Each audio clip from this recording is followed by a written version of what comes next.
Hey guys, welcome back to the channel. Today, I will read some Reddit horror stories for you to relax, sleep, study to, or just as some background noise. If you enjoy, leave a like and subscribe to the channel. And now let's get started. Story 1. I used to work night security at a self-storage facility on the outskirts of Portland. The pay was decent, the work was easy, and most importantly, I could study for my nursing degree while getting paid to sit in a booth. Perfect job for a broke college student, right? I thought so too, until I learned why the position had such a high turnover rate.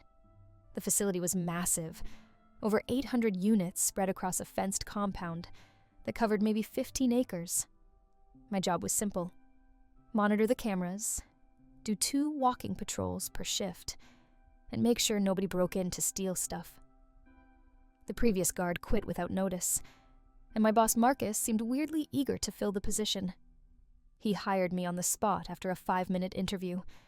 The first week was uneventful. I'd arrive at 11 p.m., Marcus would brief me on anything important, and then I'd have the place to myself until 7 a.m. The security booth had 16 monitor screens, showing feeds from cameras scattered throughout the property. Most units had motion sensor lights that would flick on if anything moved nearby. I'd see the occasional raccoon or stray cat, nothing unusual. It was during my second week that things started getting weird. I was doing my midnight patrol, walking the main corridors with my flashlight, when I noticed that Unit 47 in the F building had its door slightly ajar. This was odd because the doors were heavy-rolling metal shutters that required actual effort to open, and they didn't just swing open on their own. I checked my clipboard. Unit 47 was listed as occupied, rent paid through the end of the year, but there was a red star next to it. No notes explaining what the star meant. I approached cautiously and called out that I was security. No response. I pulled the door up a bit more and shined my light inside. The unit was maybe 10 by 20 feet, and it was completely empty except for a single wooden chair in the exact center, facing the back wall. Something about that chair, just sitting there in the darkness, made my skin crawl. I checked the lock. It wasn't broken or picked. Someone with a key had opened this unit and left it that way.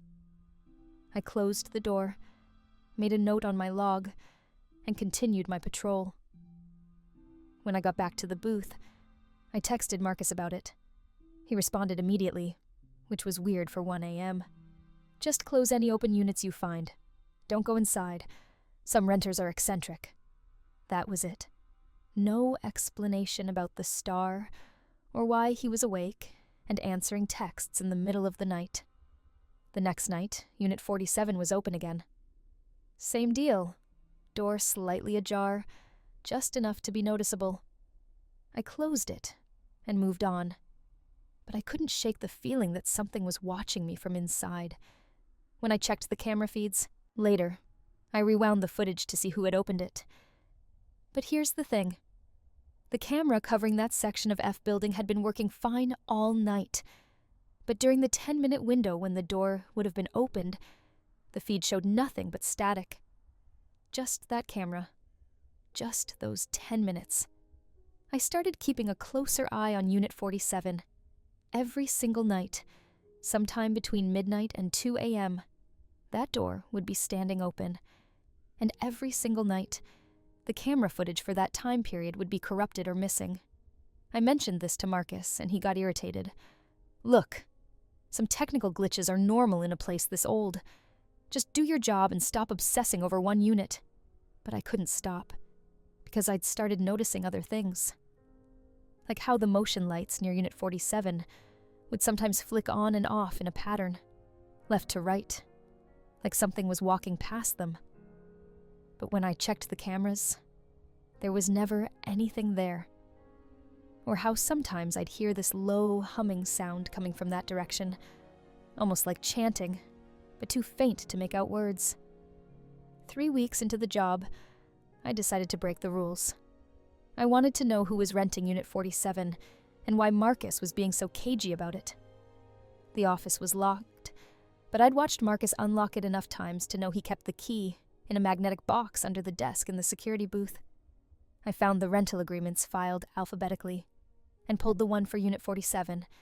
The renter's name was listed as M. Corvus, with an address that didn't exist when I looked it up on my phone. The rental agreement was dated 15 years ago, and according to the file, the rent was paid annually in cash, always on October 31st. Always the full amount for the year, always in person, always by someone Marcus described in his notes as the representative. There was a photocopy of the original payment, and I'm not kidding, the bills in the photo looked old, like from the 1970s or earlier. Attached to the rental agreement was a separate document, a liability waiver that I'd never seen in any other file. It stated that the facility took no responsibility for any phenomena, manifestations, or psychological distress associated with Unit 47, and that the renter acknowledged the unit was being leased as is, with full knowledge of its history and properties. What the hell did that mean? I photocopied everything and put the file back. My hands were shaking the whole time. I thought about quitting right then, but I needed the money, and part of me had to know what was really going on. That was my mistake. Curiosity didn't just kill the cat, it dragged it to hell first. That night, during my 2 a.m. patrol, I found Unit 47 open again. But this time was different. This time, the chair wasn't facing the back wall anymore. It was turned around, facing the door.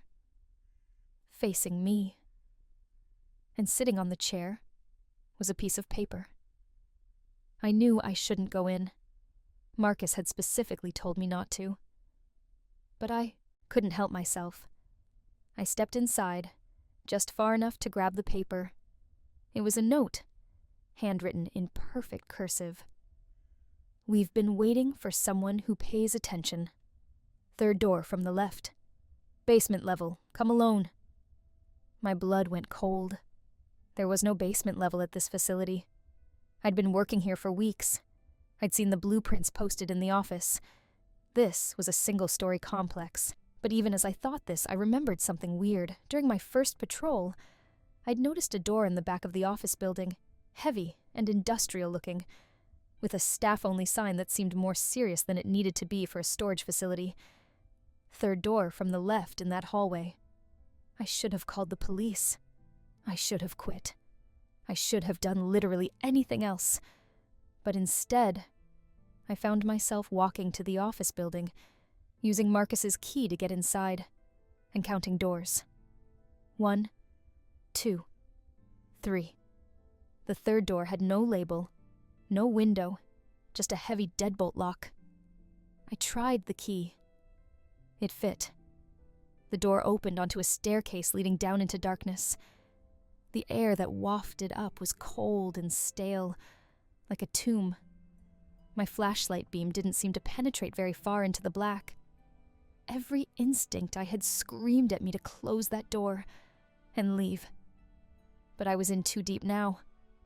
I needed answers. I descended the stairs slowly, counting steps. 20 steps down, then a landing and a turn. 20 more steps. Another landing. This was impossible. I was way below ground level now, deeper than any basement had a right to be. The walls were old brick, not the modern concrete of the facility above. This structure was older, much older. At the bottom, I found myself in a corridor lit by flickering bulbs that hung from the ceiling at irregular intervals. There were doors on both sides, maybe a dozen of them, all identical. Heavy wood with small viewing slots at eye level. I approached the first door and lived through the slot. The room beyond was empty, except for more of those wooden chairs, arranged in a circle. In the center of the circle was a dark stain on the floor. The second room was the same, and the third. Each one had chairs arranged in a circle. Each one had that dark stain. By the fifth door, I noticed the stains were getting bigger, fresher looking. The seventh room's stain was still wet. I heard a sound behind me and spun around. Nothing there. Just the empty corridor and those flickering lights. But I could have sworn I heard footsteps. Multiple sets. Walking in rhythm. That humming sound was back too. Louder now. And I could almost make out words. It sounded like Latin, maybe. Or something older. That's when I noticed the last door at the end of the corridor was different. It was standing open, and a faint red light pulsed from within. Against every ounce of common sense I had left, I walked toward it. The humming grew louder with each step, and I could feel vibrations through the floor, like a heartbeat. I reached the doorway and looked inside. The room was large, maybe 30 feet across, and the walls were covered in symbols I didn't recognize. In the center was a pit, maybe 10 feet in diameter, and the red light was coming from deep within it. Around the pit stood 13 figures in dark robes, their faces hidden by hoods. They were the source of the humming, their voices rising and falling in an ancient rhythm. One of the figures turned toward me, and I saw that where its face should have been, there was only shadow. Deep, absolute shadow that seemed to absorb light. It raised an arm and pointed at me, and the humming stopped. All 13 figures turned to face me in perfect unison. I ran. I don't remember much about getting back up those stairs, just the sound of footsteps behind me, getting closer. I burst through the door into the office, slammed it shut, and locked it. I could hear them on the other side, not pounding or trying to break through, just waiting. Breathing. 13 sets of lungs drawing breath in perfect synchronization. I grabbed my stuff from the security booth and drove straight home, doing 80 in a 50 zone. I didn't care. I called Marcus from my apartment, ready to quit, ready to tell him everything. He answered on the first ring. "You went down there, didn't you?" His voice was flat, resigned. "What the hell is this place, Marcus? What's in that basement?" There was a long pause, then. The storage facility was built on top of something older. Much older. The city tried to shut it down in the 60s, but the previous owners made a deal. As long as certain accommodations were made, the facility could stay open. Unit 47 is part of that deal. The basement is part of that deal. And now, unfortunately, you're part of that deal too. What are you talking about? I'm quitting. I'm going to the police. Marcus laughed, but there was no humor in it. You can try, but you were invited down there. You saw them. They know you now. The only way out is to become the new representative. The previous one is getting old, needs a replacement. That's why the position then had an opening. That's why I hired you so quickly. You seemed curious, attentive, the kind of person who'd investigate instead of just doing the job. You set me up? I was set up too, 20 years ago. And the person before me, and the person before them. It's a chain going back to when this place was first built in 1897. Every generation, someone new. You can fight it, but they'll find you. They're patient. They've been waiting for over a century. What's a few more days or weeks to them? I hung up on him. I packed a bag and drove to my parents' place 3 states away, not telling anyone where I was going. I thought I could escape. I thought distance would save me. But they found me anyway. It's been 3 months now, and every night at exactly 2 a.m., I wake up to the sound of humming. Every night, the smell of that basement gets stronger in my room. Every night, I find a wooden chair somewhere in my parents' house, always in a different location, always facing a different direction. My parents don't see it. They think I'm having nightmares, that the stress of school got to me. Last week, I found a note on my pillow. Same handwriting as before. October 31st, Unit 47. Don't be late. That's tomorrow night. I've tried everything. I've talked to priests, paranormal investigators, even a professor who specializes in occult history. Nobody can help me. The professor told me that some deals are too old, too deeply rooted in the fabric of a place to be broken. He said my only choice is to accept the role or let them take me. I don't know what happens if they take me. I don't want to find out. So, tomorrow night I'll drive back to Portland. I'll go to Unit 47. I'll descend those stairs one final time, and I'll take my place as the new representative just like Marcus did, just like the person before him, just like the chain of people going back over a century. I'm writing this as a warning. If you ever see a job posting for night security at a storage facility, and the pay seems too good, if your interview is suspiciously short, if your new boss seems overly eager to hire you, walk away. Some jobs aren't worth the money. Some places are wrong in ways that can't be explained, only experienced. And some deals, once made, can never be unmade. I have 16 hours left. The humming has already started, even though it's only 10 a.m. I can see the chair in the corner of my room, and this time it's facing me. Waiting. They're all waiting. And soon, I'll be waiting too, in that basement, in those robes, for the next curious person who can't leave well enough alone. If you're reading this and you work night security anywhere, do me a favor.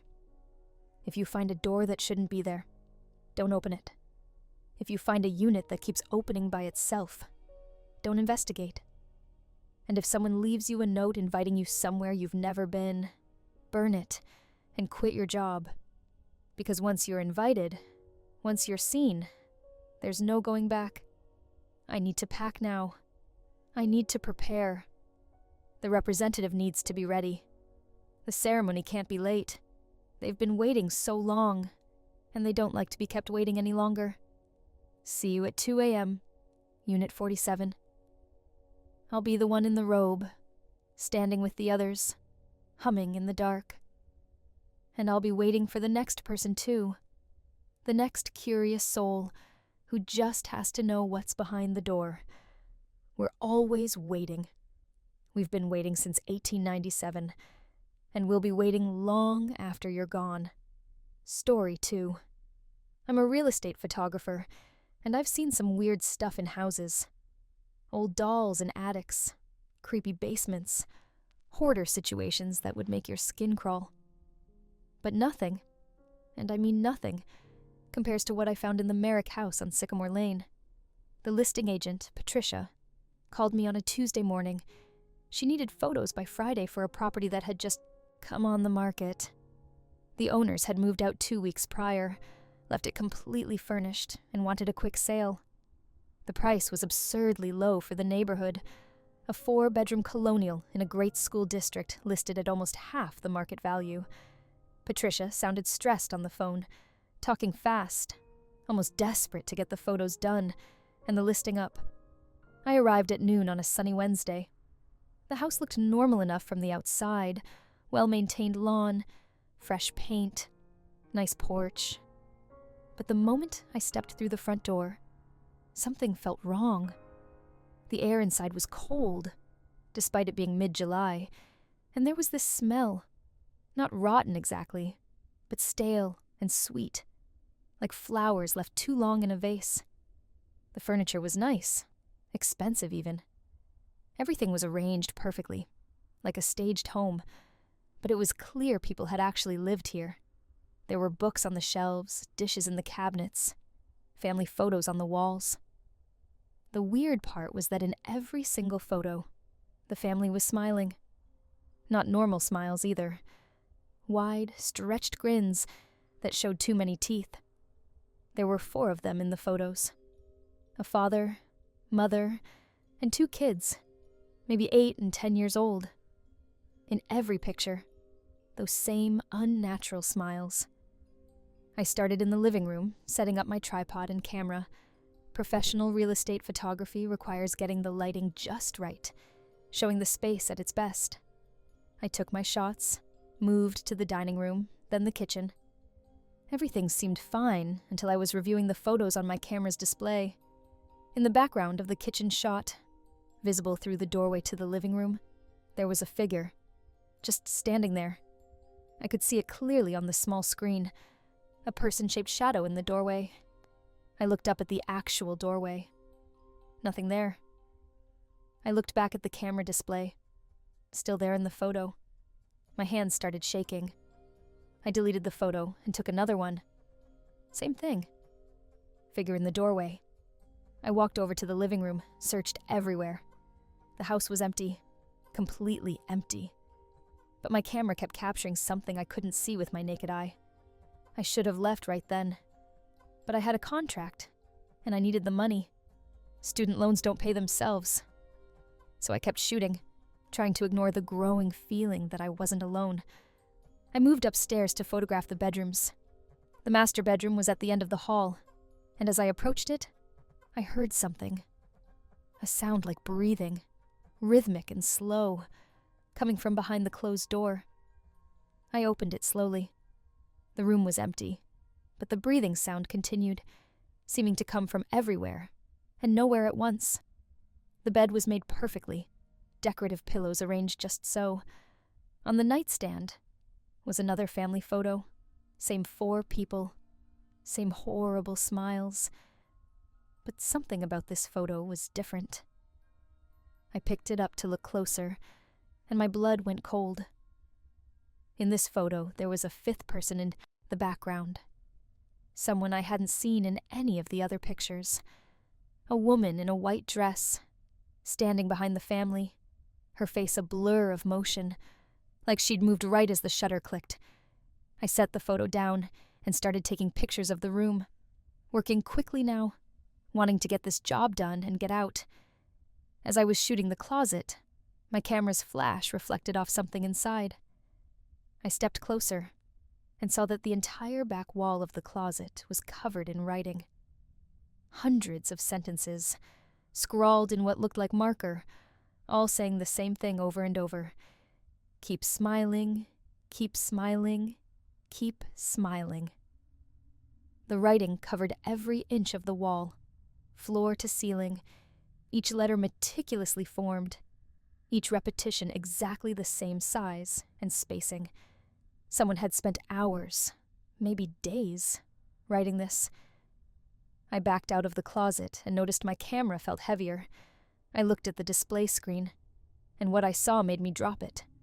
The last photo I'd taken showed the closet, but standing in front of that wall of text was the blurred woman from the family photo. She was clearer now, and she was looking directly at the camera, directly at me. I grabbed my camera off the floor and ran to the kids' rooms to finish the job as fast as possible. The first kids' room was painted blue, decorated with posters of astronauts and planets. Normal kid stuff. But there was a journal on the desk, left open. I shouldn't have read it, but I did. The entry was dated 3 weeks ago, written in a child's handwriting. Mom says we have to keep smiling. Dad says if we stop, she'll know. I tried to stop today and my face hurt. It hurt so bad. But I couldn't stop smiling. My face won't move anymore. It's stuck. The second kid's room was pink, full of dolls and stuffed animals. All the dolls were arranged in a circle on the floor, all facing the center where a larger doll sat. This doll was different. Handmade, it looked like, with button eyes and a stitched smile. But the smile was wrong. Too wide, splitting the face nearly in half. Around the circle of dolls were more photos, dozens of them, all of the family smiling. But in these photos, I could see it clearly now. Their eyes, the terror in their eyes, contrasting horribly with those forced grins. I heard footsteps downstairs. Slow, deliberate footsteps walking from room to room. I froze, listening. The footsteps stopped at the base of the stairs, and then I heard it, humming. A woman's voice, humming a lullaby I almost recognized but couldn't quite place. The humming started moving up the stairs, one step at a time, in rhythm with those footsteps. I looked around desperately for another way out. The window. I ran to it and looked down. too high to jump at least 2 stories. The humming was in the hallway now, getting closer. I could hear her passing the first bedroom, then the second. I was trapped in the pink room with nowhere to go. Then the humming stopped. Right outside the door. I held my breath, pressing myself against the wall beside the window, camera clutched to my chest. The doorknob started to turn, slowly, and the door creaked open. I couldn't see who was there from my angle, but I could hear breathing. That same rhythmic breathing I'd heard in the master bedroom, but louder now, right there in the doorway. A woman's voice spoke, soft and sweet like poisoned honey. "Are you smiling? You should be smiling. Everyone in this house smiles." I didn't respond. I couldn't. My throat had closed up with fear.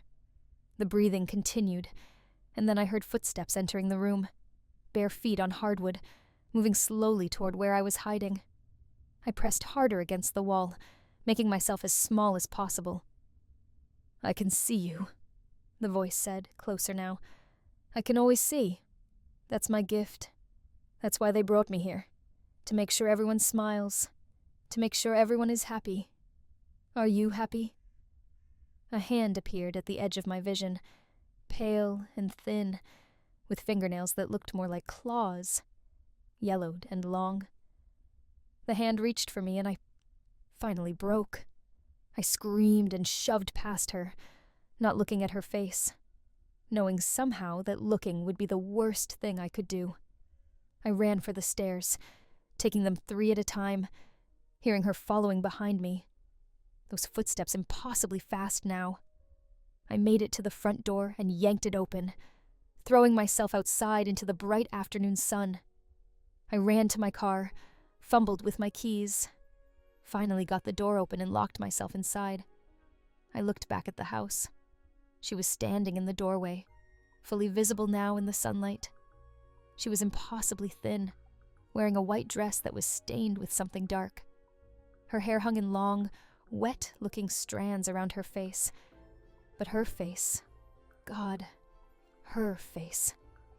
She was smiling, the same smile from the family photos, a smile that stretched far too wide, that showed too many teeth that were filed to points, and her eyes were empty, just black pits where eyes should be. She raised one hand and waved at me, a slow, deliberate wave, never breaking that terrible smile. I started my car and drove away, watching in my rearview mirror as she stood there in the doorway, waving, smiling, until I turned the corner and she disappeared from view. I called Patricia from the road, told her I couldn't finish the job, that something was wrong with the house. She was silent for a long moment, then asked in a quiet voice, "You saw her, didn't you? The smiling woman?" I told her yes. Patricia sighed, sounding tired and old. 3 other photographers quit before you. I was hoping maybe you wouldn't see her. Some people don't. But once you do see her, you can't unsee her. The family who lived there, the Merricks, they disappeared 2 weeks ago. Just vanished. The police found the house exactly as you saw it. Fully furnished. All their belongings still there. But no sign of the family. Except for one thing. "What thing?" I asked, even though part of me didn't want to know. "Every mirror in the house was shattered. Every single one. And on the bathroom mirror, written in what the police think was lipstick, was a message. We couldn't stop smiling. The police think it's a murder-suicide situation, that the father maybe had a psychotic break. But they can't find the bodies. They can't find any evidence of violence, except those broken mirrors. They can't explain the writing on the closet wall, or the journals the kids had left behind, all talking about the woman who made them smile." I asked her why she didn't tell me this before sending me to photograph the house. She said the owners wanted to sell quickly, wanted to move on, and couldn't do that without listing photos. She said she was sorry, that she didn't think I'd actually see anything, that most people don't. I hung up on her. When I got home, I immediately uploaded all the photos from my camera, wanting to delete them, wanting to be rid of any connection to that house. But when I opened the files, what I saw made me physically sick. Every single photo, from every single room, had her in it. The smiling woman, sometimes in the background, sometimes in reflections, sometimes front and center staring at the camera.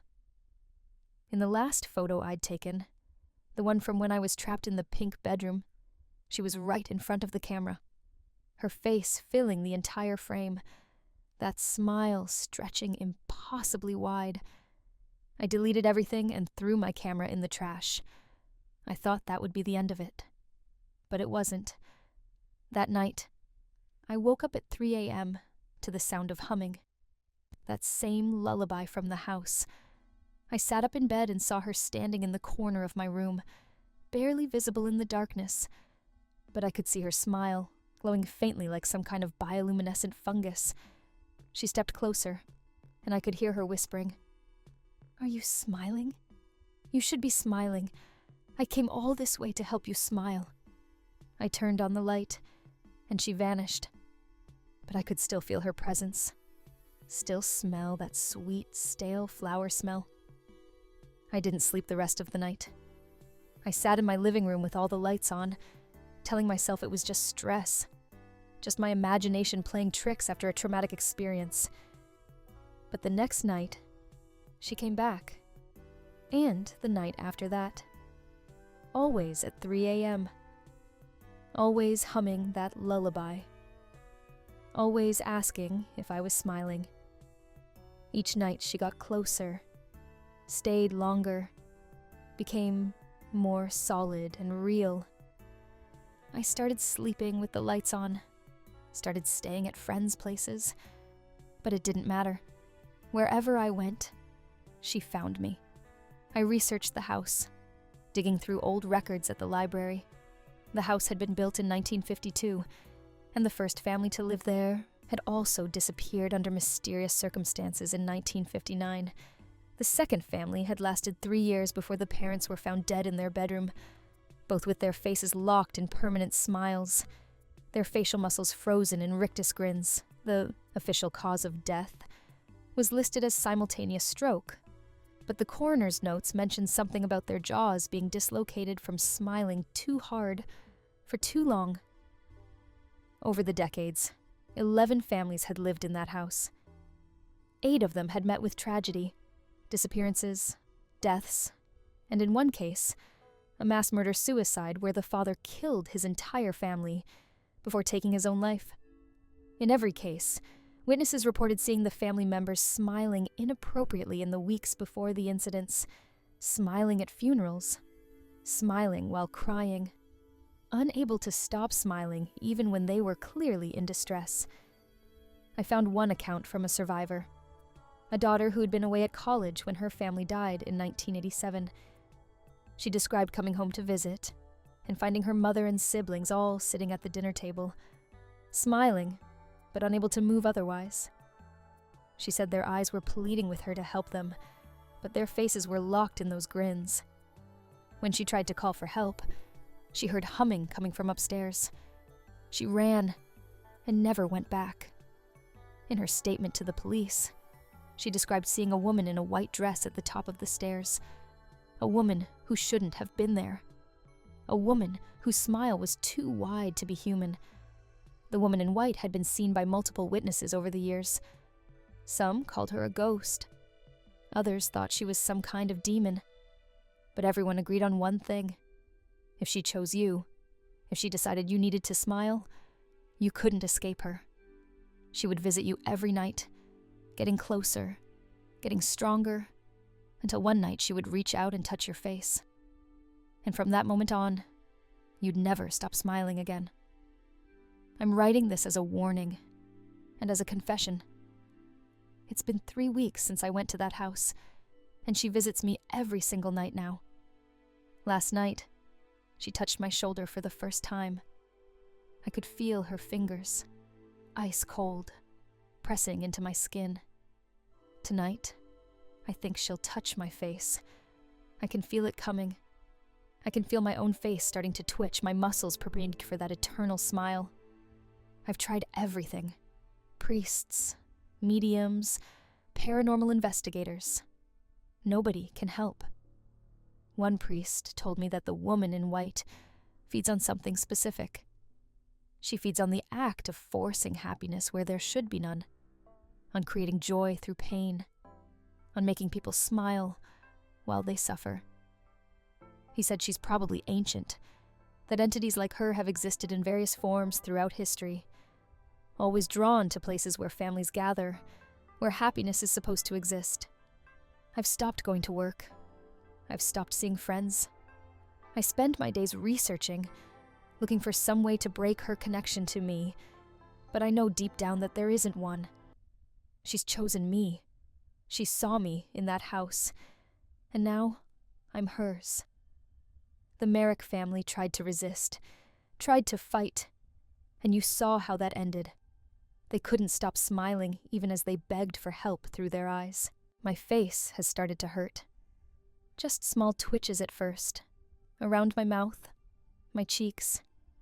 But it's getting worse. Sometimes I catch myself smiling in the mirror for no reason, and I can't make it stop for several minutes. The corners of my mouth pull up on their own, and my cheeks ache from the strain. It's spreading too. Yesterday, my jaw started clicking every time I eat, like the joint is being forced into positions it wasn't meant to hold. I went to a doctor, told him I was having facial spasms. He prescribed muscle relaxers and suggested I was stressed. The medicine doesn't work. Nothing works. Because this isn't medical. This is something else. Something older and hungrier than modern medicine can address. Last night, she stood at the foot of my bed for hours. I could see her clearly. In the lamplight I keep burning all night now. Her smile had grown wider, impossibly wide, splitting her face nearly to her ears. She reached out with both hands this time, placing them on the footboard of my bed, and I could see that her fingers were too long, with too many joints, bending in ways that human fingers shouldn't bend. She spoke to me in that sweet, poisoned voice. Tomorrow night, I'll help you smile forever. Aren't you excited? Don't you want to be happy? I can make you so happy. I can make you smile so wide that you'll never feel sad again. You'll smile through everything. Pain, fear, grief, despair. Nothing will stop your smile. Doesn't that sound wonderful? I couldn't speak. My jaw was already aching, already pulling upward into a grin I didn't want. She laughed, a sound like wind chimes made of bones, and faded into the darkness. It's 2 p.m. now as I write this. I have maybe 13 hours left before she comes back, before she touches my face, before I become like the Merricks, like all the others who've been chosen by the smiling woman. I'm not strong enough to resist. I can already feel my resistance crumbling. Part of me, a growing part, wants to just give in, to let her touch me, to let the smile take over. At least, then the fear would stop. At least, then I'd be happy, even if it's a happiness forced on me by something inhuman. I've written this down, and I'm going to post it online before tonight comes. If you're reading this and you ever encounter a house that's priced too low, that has a history of tragedies, that has family photos where everyone is smiling just a little too wide, please walk away. Don't take the job. Don't enter the house. Don't let curiosity win. Because once you see her, once the smiling woman notices you, there's no going back. And if you happen to see someone on the street who's smiling inappropriately, smiling at a funeral, or while crying, or during some moment when a smile makes no sense, look at their eyes. If you see terror in those eyes, if you see a plea for help behind that grin, call for help immediately. Though I don't know what help can do. I don't think anyone can stop her, once she's chosen you. It's getting dark outside now. I can already hear her humming, even though it's only 6 p.m. She's eager tonight. Excited. I can feel my face starting to twitch again, pulling upward, my cheeks burning with the strain. I'm smiling as I type this, and I can't make it stop.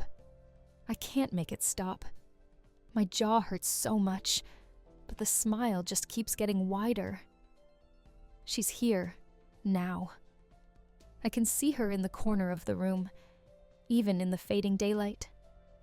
She's more solid than she's ever been, almost fully real, and her smile is so wide that I can see it's not just her mouth anymore. The smile has split her face open, and inside is just darkness, just void, just an endless hungry nothing that wants to fill me up and make me just like her. She's walking toward me now. Her feet don't quite touch the ground. Her hands are reaching for my face. I can't move. I can't run.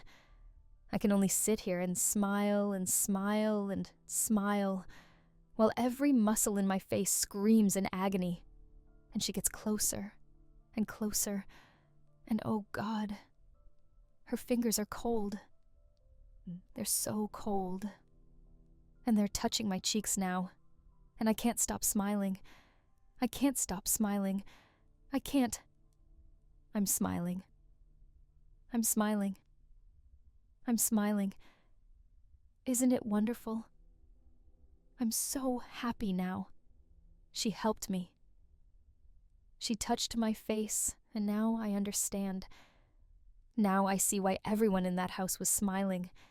It feels so good. It feels so right. My face doesn't hurt anymore. Nothing hurts anymore. I'm just happy.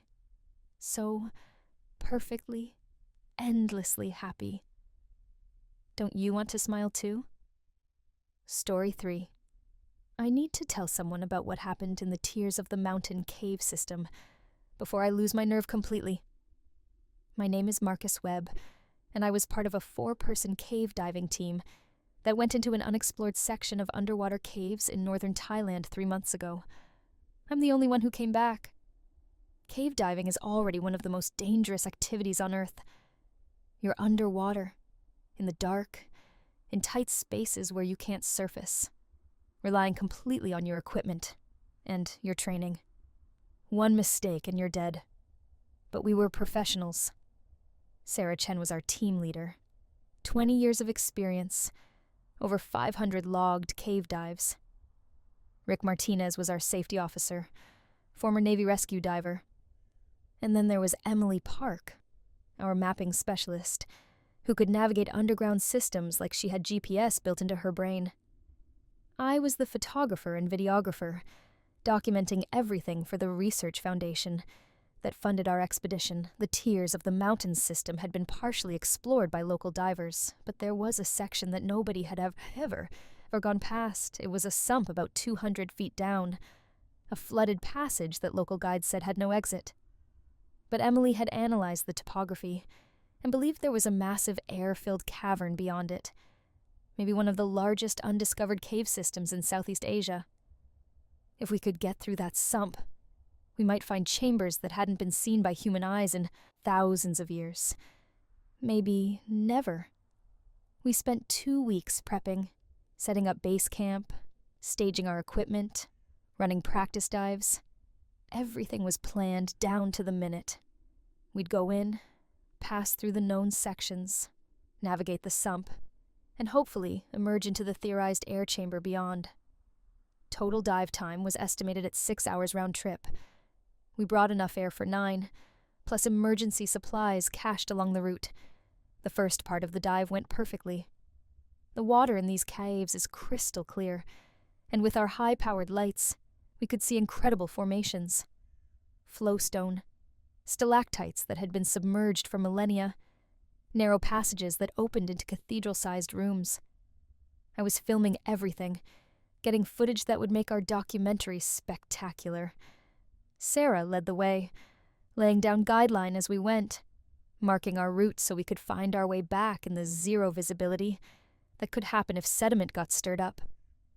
We reached the sump entrance 4 hours into the dive. It was a narrow restriction, barely wide enough for a diver with tanks to squeeze through. Sarah went first, then Emily, then Rick, with me bringing up the rear. The passage was tight, claustrophobic even for experienced cave divers. I had to take off my tanks and push them ahead of me through one section, pulling myself forward with my fingertips, while trying not to panic about being stuck underground with water above and below and rock all around. The passage took 20 minutes to navigate. 20 minutes of controlled breathing and forcing down the primal terror that wanted to make me thrash and scream. But then Sarah's light ahead of me changed quality, spreading out instead of being confined by rock walls. She'd made it through. One by one, we emerged into the chamber Emily had predicted. It was massive. Our lights couldn't find the far walls, or the ceiling. The water's surface was about 30 feet above us, and when we surfaced, our lights revealed a cavern that must have been the size of a football stadium. Stalactites hung from a ceiling lost in darkness above, and the walls were covered in formations that glittered in our lights like diamond and gold. Emily was ecstatic, already measuring and taking notes. Rick was checking our air supplies and marking our entry point. Sarah was photographing everything, and I was filming, capturing this incredible moment of discovery. That's when we noticed the paintings. On one wall, about 10 feet above the waterline, there were markings. Not natural formations, but deliberate images painted in what looked like red ochre. We climbed out of the water onto a rocky ledge to get a better look. The paintings were ancient, primitive human figures in various poses. Hunting scenes, we thought at first. But as we looked closer, we realized the figures weren't hunting animals. They were running from something. The paintings covered maybe 50 feet of wall space, and they told a story. The human figures started out in what looked like a village scene, normal life. Then something appeared in the paintings, a shape that didn't look quite right, that the ancient artists had rendered as a dark mass with too many limbs. The next images showed the humans running, fleeing into what was clearly meant to represent this cave, and the final images showed something that made my blood run cold, the dark mass following them inside. And then, the humans weren't running anymore. They were just shapes, scattered around the dark mass like toys. Sarah wanted to document everything before we explored further. As she was photographing the paintings, Emily called out from deeper in the cavern. She'd found something. We made our way over to where she was standing, and our lights illuminated a pile of bones. Human bones. Lots of them. Dozens of skeletons, maybe more, piled against the far wall of the chamber. The bones were old, ancient even, but they'd been preserved in the cave's stable environment. Rick knelt down to examine them, and his face went pale. The bones weren't just piled randomly. They'd been arranged, sorted by type. All the skulls in one area, all the femurs in another, ribs stacked like cordwood. Someone or something had organized these remains with deliberate care. And the skulls, every single one of them, showed the same damage. The back of each skull had been cracked open, the bone around the brain case shattered from the inside. We should have left right then. We should have turned around, gone back through the sump, and never returned. But we were scientists, explorers. We wanted to understand what we'd found. Sarah theorized it might be an ancient burial site, that some culture had used this chamber for funeral rites. Rick wasn't convinced. He kept looking around nervously, his hand on his dive knife like he expected something to jump out at us. I was filming the bones when my camera's light caught something moving in the water. Just a flicker, like a shadow passing through the beam. I turned quickly, pointing my primary light at the spot, but there was nothing there, just dark water and rock. I mentioned it to the others, and Rick immediately suggested we head back. We'd found enough for one dive, documented an incredible discovery, and we could return with a larger team for further exploration. But as we were gathering our gear to descend back into the water, all 4 of our lights went out simultaneously. Complete, total darkness. The kind of darkness that doesn't exist on the surface, where there's always some ambient light. This was absolute. I couldn't see my hand in front of my face. We all had backup lights, and we reached for them. But in the seconds before we could turn them on, I heard something that made me freeze. Breathing. Not one of us, we were all holding our breath in shock. Something else was breathing in the darkness with us. Long, wet, ragged breaths that echoed off the cavern walls. The backup lights came on, and there was nothing there. Just the 4 of us standing on the ledge, surrounded by rock and water and those ancient bones. Our primary lights were all dead, which should have been impossible. They were high-quality equipment with fresh batteries, and for all 4 to fail at once defied probability. But we had our backups, and we had our dive lights on our tanks. We could still make it out. Sarah made the call. We were leaving, immediately. We'd descend back into the water, navigate the sump, and get out of this cave system. Whatever had happened with our lights, it was too weird, too wrong. We could analyze everything later from the safety of base camp. We all agreed and started putting our diving gear back on. That's when Emily screamed. We turned to see her pointing at the water, where something was rising from the depths. At first, I thought it was another diver. Maybe someone else had found the cave. But as it broke the surface, I realized it was nothing human. It was roughly person-shaped, but wrong in every proportion. Too tall, too thin, with limbs that bent at too many joints. Its skin, if you could call it that, was pale and translucent, and through it, I could see organs that pulsed with a sickly bioluminescence. It pulled itself onto the ledge with movements that were both fluid and jerky, like stop-motion animation. Where it touched the rock, the stone itself seemed to darken and decay. It had a head, but no face, just a smooth expanse of that translucent skin, with dark shapes moving underneath. And it was looking at us. I don't know how I knew it was looking at us, when it had no eyes, but I could feel its attention, heavy and alien and hungry. Rick pulled his dive knife and positioned himself between it and the rest of us. Sarah was yelling for everyone to get in the water, to dive now, to go. Emily was already descending, and I was right behind her, my camera forgotten, my only thought to get away from that thing. I looked back as I submerged and saw Rick slashing at the creature with his knife. The blade passed through its body, like it was cutting smoke, and the creature reached out with those 2 long arms and grabbed him. Rick's scream was cut off as the creature pulled him close. I saw, for just a second, before my head went under the water, the creature's smooth face split open vertically, revealing rows of teeth that spiraled down into its throat. Then, I was underwater, swimming desperately for the sump entrance, my lungs burning, my mind refusing to process what I'd just witnessed. Sarah was ahead of me, following the guideline we'd laid down on the way in. Emily was beside me, her eyes wide with terror behind her mask. We reached the sump entrance, and Sarah went through first, disappearing into the narrow restriction. Emily followed. I was about to enter when I felt something grab my fin. I looked back and saw it in the water with us. That impossible creature, swimming with undulating movements that propelled it forward faster than any human could manage. It had hold of my fin and was pulling me backward, away from the exit. I kicked frantically, yanking my foot out of the fin and letting the creature have it.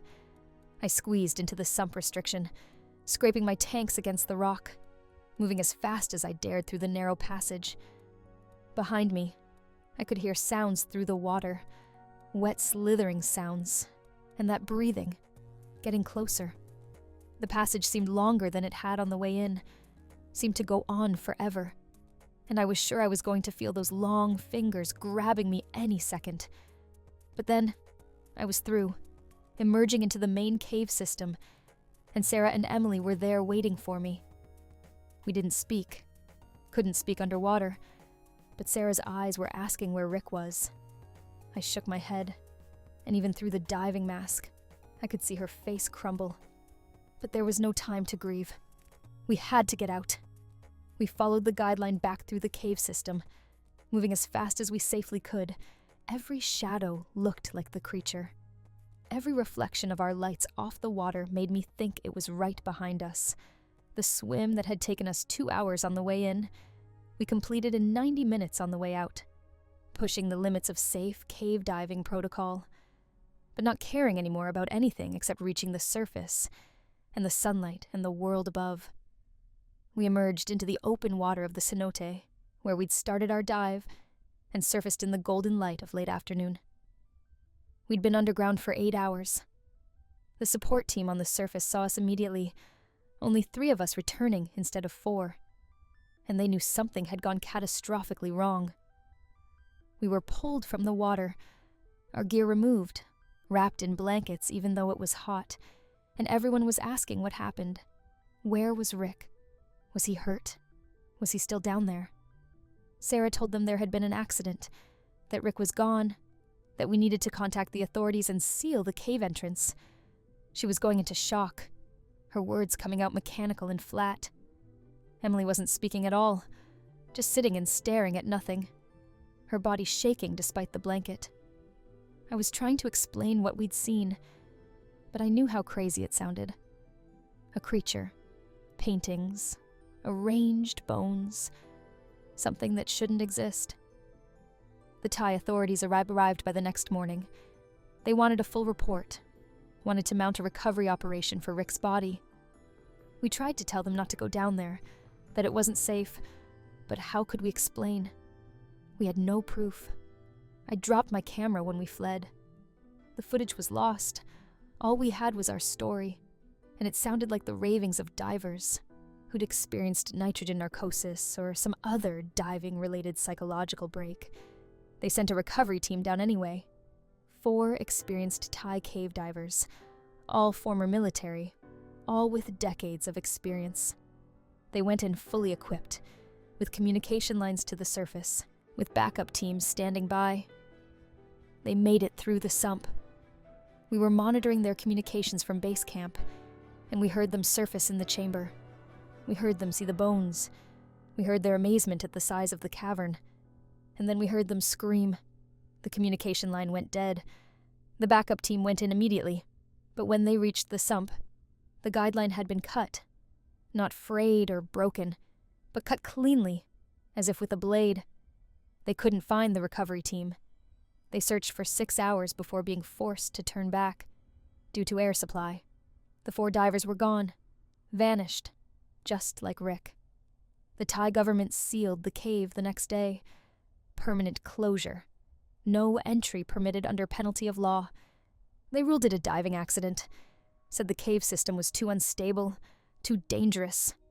The official report blamed equipment failure and disorientation. Rick's death was listed as accidental drowning, body unrecovered. The 4 Thai divers were listed the same way, but we knew better. Sarah, Emily, and I, we knew what was really down there. We flew back to the States 2 days later. We were done with cave diving, done with exploration, done with going into dark places underground. The Research Foundation was disappointed we'd lost the footage and documentation, but they were more concerned about the deaths and the legal implications. They buried the whole expedition in paperwork and non-disclosure agreements. But the creature didn't stay buried. 3 weeks after we got back, Emily killed herself, jumped off a bridge. Her suicide note was 1 sentence. It followed me home. I didn't understand what she meant until it started happening to me. The dreams first. Always the same dream. I'm back in that cavern, floating in the water, and the creature is rising from the depths toward me. But in the dream, I can't move. I can only watch as it gets closer and closer, and when it reaches me, when it opens that spiral mouth and pulls me inside, I wake up screaming. Then I started seeing it during the day, just glimpses at first, a tall, thin shadow in my peripheral vision that disappeared when I turned to look. But it got bolder. I'd see it standing at the end of long hallways, in dark corners of parking garages, reflected in windows. Always just watching. Always that smooth, blank face turned toward me. Sarah won't return my calls anymore. Last I heard, she'd checked herself into a psychiatric facility. She'd been found trying to dig a hole in her basement, claiming she had to get back down, that it wanted her to come back. I visited her once, before they moved her to a locked ward. She didn't recognize me. She just kept digging at the floor with her fingernails, whispering about how she could hear it calling from deep underground. I'm writing this in my apartment, and it's standing in the corner of my room right now. It's been there for 3 hours, not moving, just standing and watching with that eyeless face. I can see its organs pulsing through its translucent skin, can see things moving inside it that might be bones, or might be something else. I can hear that wet breathing, hear it like it's right next to my ear even though it's across the room. I know what it wants. It wants me to go back.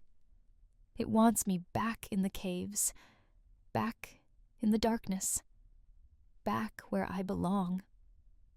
Because that's what I've realized. That's what those ancient paintings were trying to warn about. The creature doesn't live in the cave. The cave is just where it waits. It's older than human civilization, older than the species that painted those warnings on the walls. It's been waiting in the dark places of the world since before we crawled out of them. And it remembers when we used to live in caves, when we were prey instead of predators. Every person who goes into its territory, it marks them. It lets them leave, lets them think they've escaped, but they carry something of the cave with them when they go. A shadow, a connection, and eventually, it calls them back. Emily couldn't resist the call. Sarah tried to dig her way back. And me, I dream about it every night now. Dream about descending back into those dark waters. About swimming through that sump. About surrendering to what's waiting in that chamber. I haven't slept in 4 days. The creature is always visible now. Not just glimpses, but fully present. Standing in my apartment like it belongs here. Sometimes it moves closer, just a few inches, but always closer. Last night it was 10 feet away. Tonight it's 5. Tomorrow it'll be close enough to touch. I've tried to run. I drove 6 hours to a hotel in another state, checked in under a fake name, locked myself in the bathroom with all the lights on.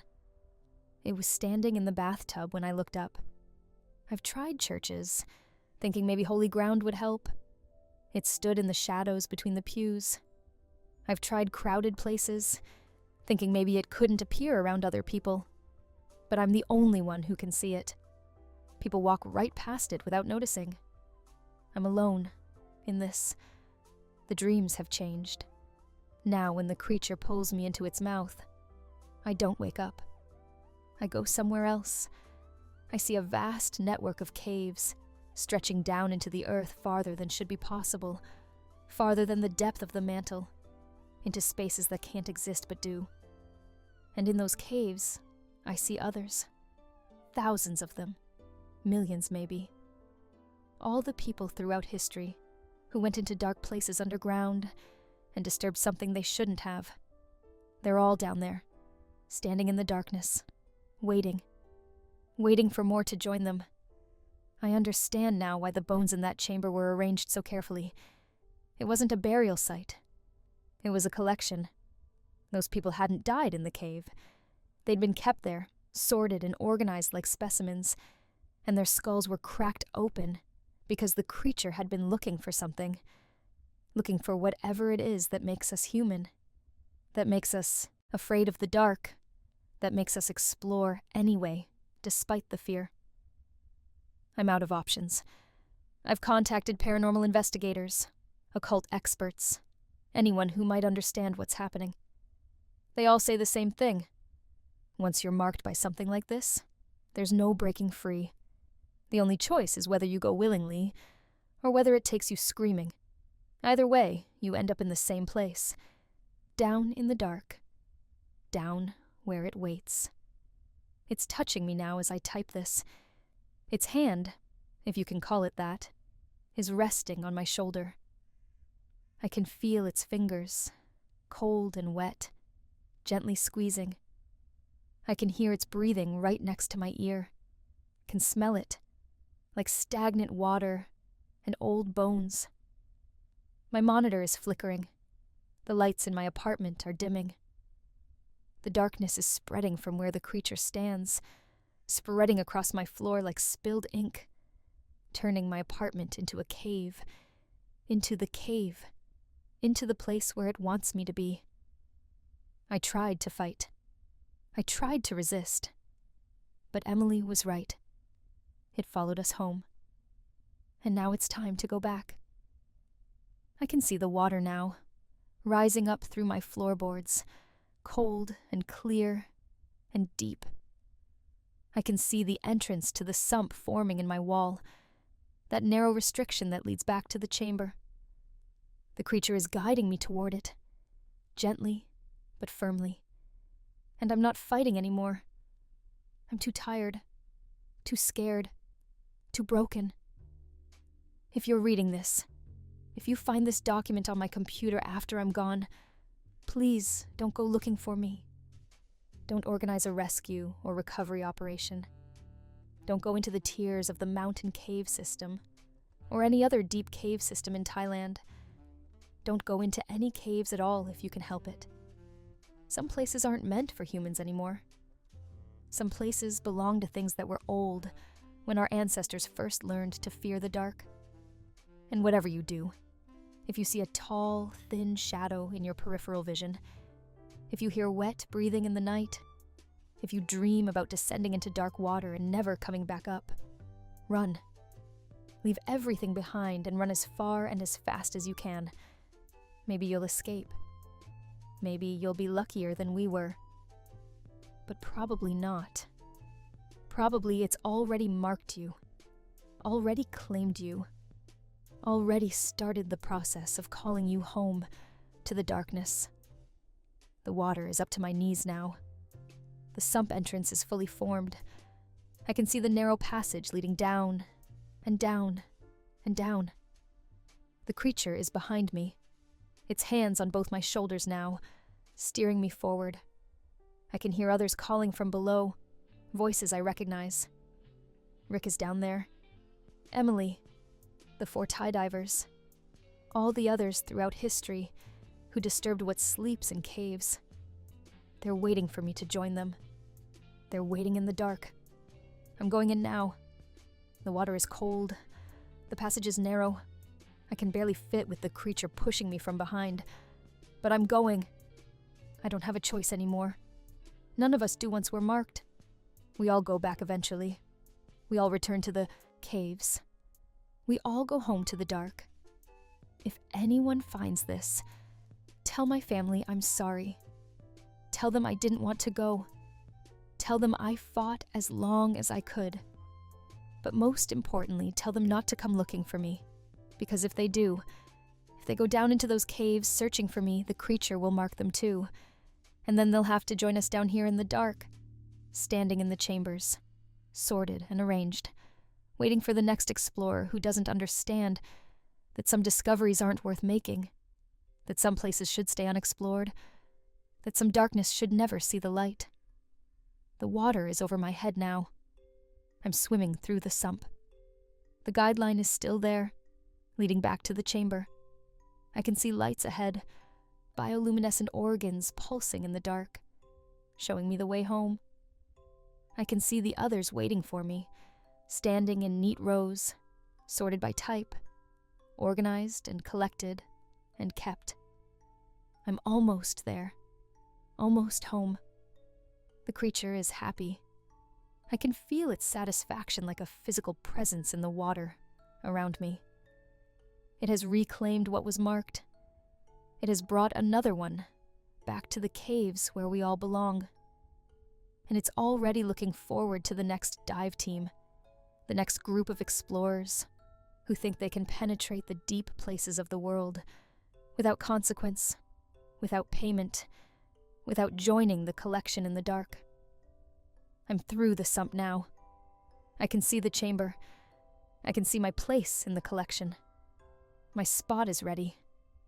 My bones will be sorted with the others. My skull will join the pile, cracked open from the inside, after the creature finds what it's looking for in my brain. And then I'll stand with the others in the darkness, waiting and watching and calling out to the next person who disturbs what sleeps below. We're all waiting down here. Come and join us. The water is lovely. The darkness is complete, and the creature is always, always hungry for more. Story 4. My uncle died and left me his house. I didn't know I had an uncle until the lawyer called.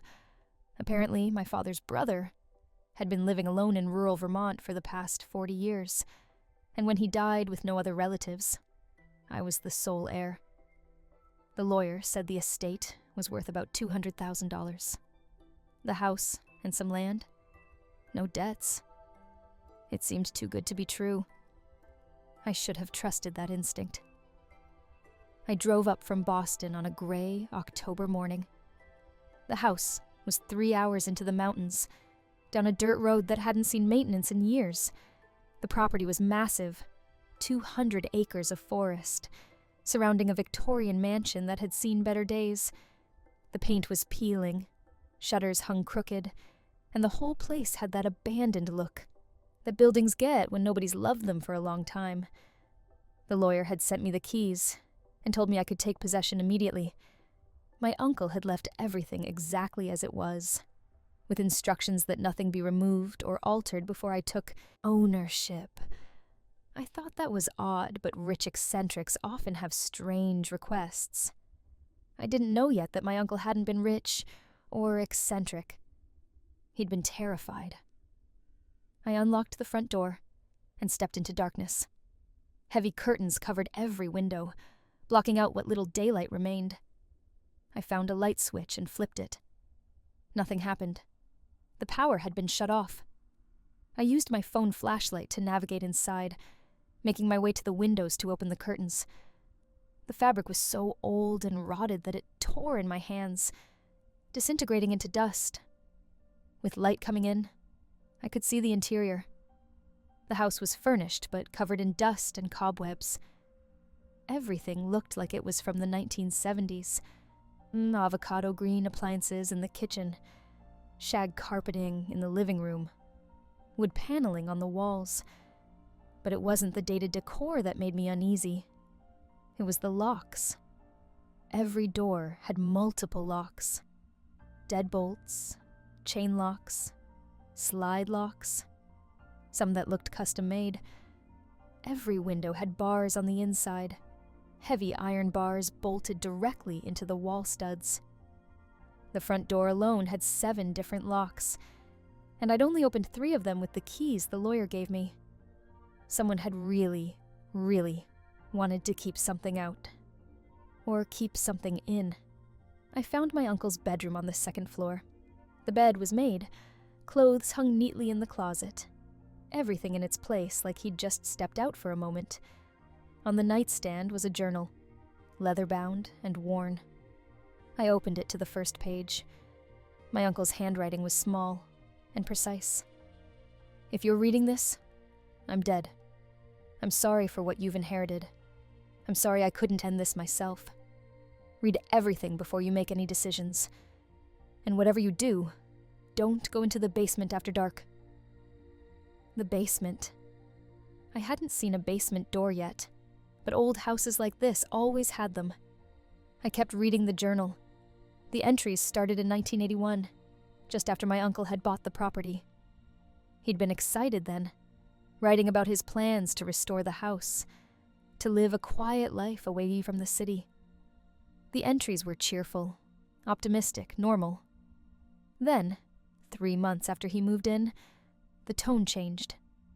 He'd found something in the basement, something that had been sealed behind a brick wall in the oldest part of the foundation. He'd been curious, had broken through the wall to see what was hidden there. That was his first mistake. Behind the wall was a room he hadn't known existed. A stone room, much older than the house itself, maybe older than European settlement in the area. The walls were covered in carvings, symbols he didn't recognize. In the center of the room was a well, filled with black water that didn't reflect light. And hanging on the wall above the well was a mirror, 6 feet tall and 4 feet wide, in an ornate frame carved with more of those strange symbols. My uncle had looked into the mirror. That was his second mistake, because the reflection that looked back at him wasn't quite right. It matched his movements, showed his face, his clothes, the room behind him. But something about it was wrong. The eyes in the reflection, he wrote, weren't looking at him. They were looking through him, at something else, something behind him that wasn't there when he turned around. He'd covered the mirror with a sheet and sealed the room back up, replacing the bricks carefully.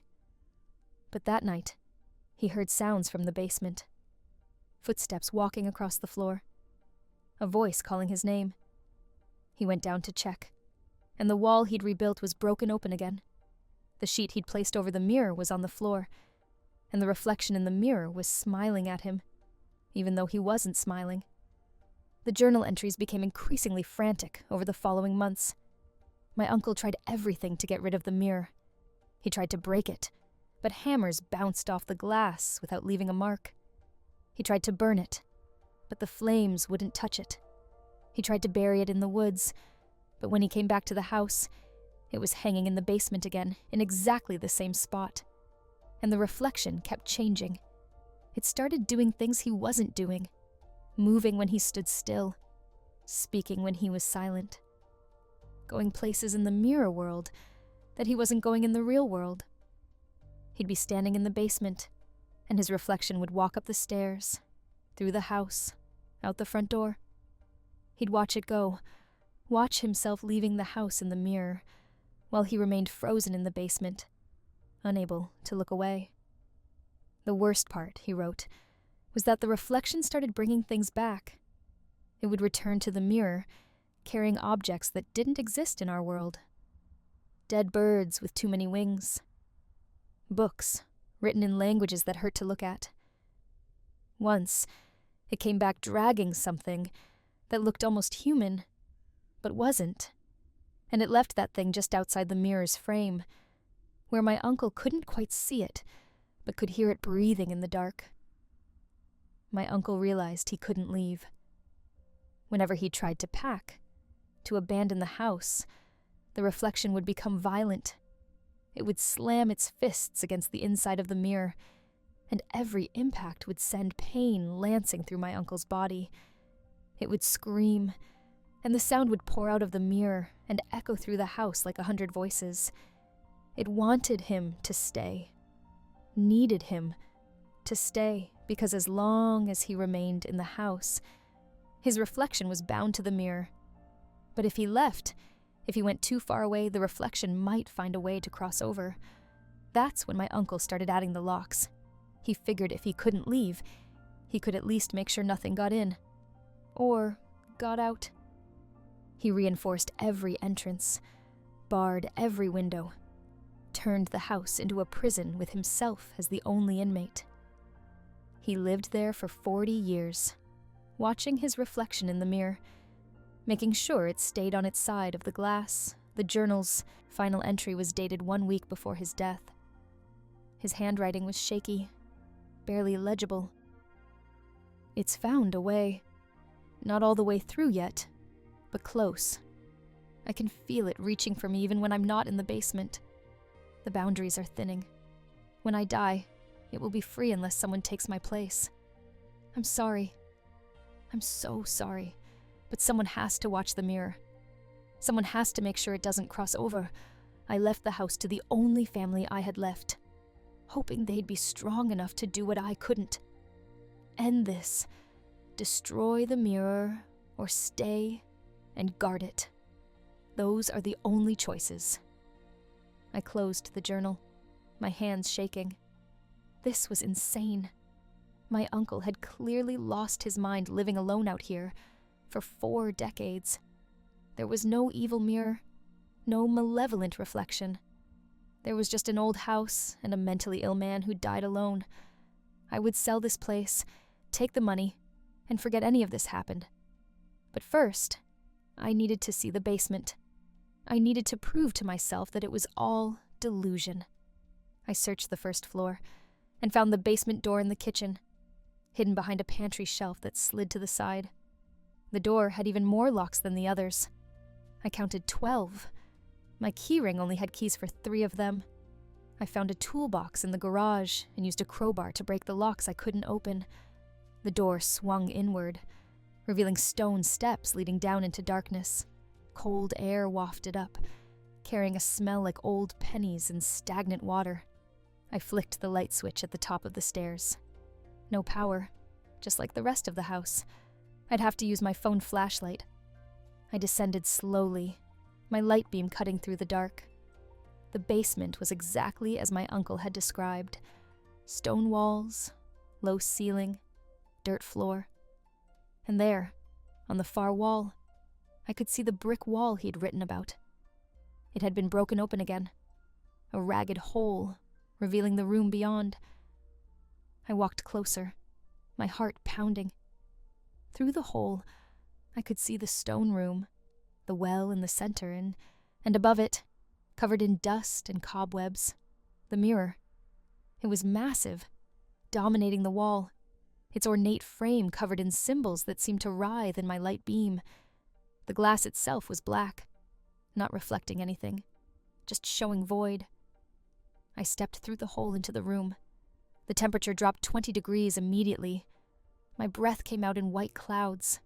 The well was still there, still filled with that black water. I approached the mirror slowly, telling myself there was nothing to be afraid of, that it was just glass and superstition. I stood in front of it and raised my phone, shining the light directly at the surface. For a moment, there was nothing, just black glass showing no reflection. Then, slowly, an image began to form. Not my reflection, something else. A room that looked like the one I was standing in, but wrong. The walls were covered in something wet and glistening. The well was overflowing, black water spreading across the floor, and standing in front of the mirror, looking out at me, was me. But it wasn't me. The eyes were wrong, too wide, too knowing. The smile was wrong, stretching too far, showing too many teeth. It raised one hand and pressed it against the glass from the inside. I watched, frozen, as the glass began to bulge outward, stretching like a membrane, the hand pushing through slowly. I ran. I don't remember climbing the stairs or locking the basement door behind me. I just remember standing in the kitchen, gasping for air, my phone clattering on the floor from my shaking hands. This couldn't be real.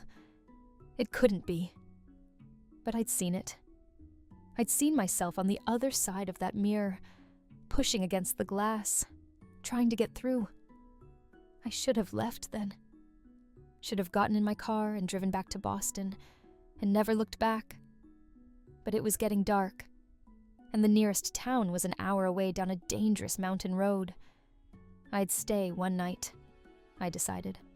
Lock myself in an upstairs bedroom, wait for morning, then leave and never come back. I found the bedroom farthest from the basement, and pushed a dresser in front of the door. I sat on the bed with a flashlight I'd found, waiting for dawn. The house was silent, except for the wind outside and the settling sounds old houses make. I tried to convince myself I'd imagined what I saw in the mirror, that stress and suggestion had made me see things. Then I heard footsteps in the hallway. Slow, deliberate footsteps, walking from room to room. I held my breath, gripping the flashlight like a weapon. The footsteps stopped outside my door. The doorknob turned slowly, testing the lock. Finding it secured, whatever was outside began pushing against the door.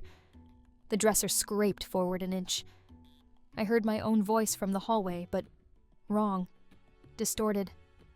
"Let me in. I just want to talk. We need to discuss the arrangement. You have to take his place. You have to watch the mirror. It's your inheritance." The pushing got harder. The dresser scraped forward another inch. I looked around desperately for another exit and saw the window. It was barred like all the others, but maybe I could break through. I ran to it and started yanking at the bars. They held firm, bolted deep into the wall. The voice outside continued, "You can't leave." He couldn't leave, and neither can you. The mirror has already seen you. Your reflection is already in there with mine. If you leave, we both get free. Is that what you want? Do you want to unleash us on the world? I pulled harder at the bars, feeling them starting to give way. Behind me, the dresser was almost pushed aside. I could see the door opening, see a hand reaching through, my hand reaching for me. With a final desperate yank, one of the bars came free. Then another.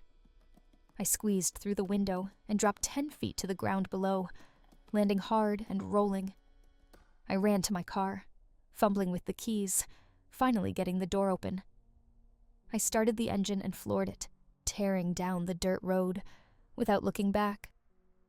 In my rearview mirror, I could see the house receding, and standing on the front porch, watching me go, was myself. Just standing there, watching, smiling. I drove straight back to Boston, not stopping, not slowing down. I got to my apartment as the sun was rising and locked every lock on my door. I was safe. I'd escaped. I'd leave the house to rot, abandon the inheritance, and forget any of this had ever happened. But that night, I woke to find every light in my apartment on. I hadn't turned them on. And standing in front of my bathroom mirror, looking out at me, was my reflection. It smiled that too wide smile and raised one hand, pressing it against the glass. The glass began to bulge. I smashed the mirror with a hammer, shattering it into 1,000 pieces. But the next night, the reflection was in my bedroom mirror. I covered every mirror in my apartment, draped sheets over anything reflective. But it found other surfaces. Windows, phone screens, the polished surface of my kitchen table. Anywhere that could show a reflection. It was there, watching, waiting, pushing. I found a priest, told him everything. He listened with growing horror and said he'd researched similar cases. He called me back 3 days later with bad news. This type of entity, he said, was old. Very old. It existed in reflections, in the space between our world and its own. It needed an anchor point, someone to watch it, to keep it contained. My uncle had been that anchor for 40 years. Now that he was dead, it needed a replacement. Me. The priest said there were only 2 options: return to the house and take my uncle's place, living there and guarding the mirror to prevent it from crossing over, or let it free, let both reflections escape into the world, where they'd cause untold damage until someone else could bind them again. There was no destroying the mirror. It had been tried. The mirror was just a doorway, and destroying the door didn't eliminate what was on the other side. I tried to run again. I drove to California, changed my name, cut off all contact with my old life. but the reflection followed.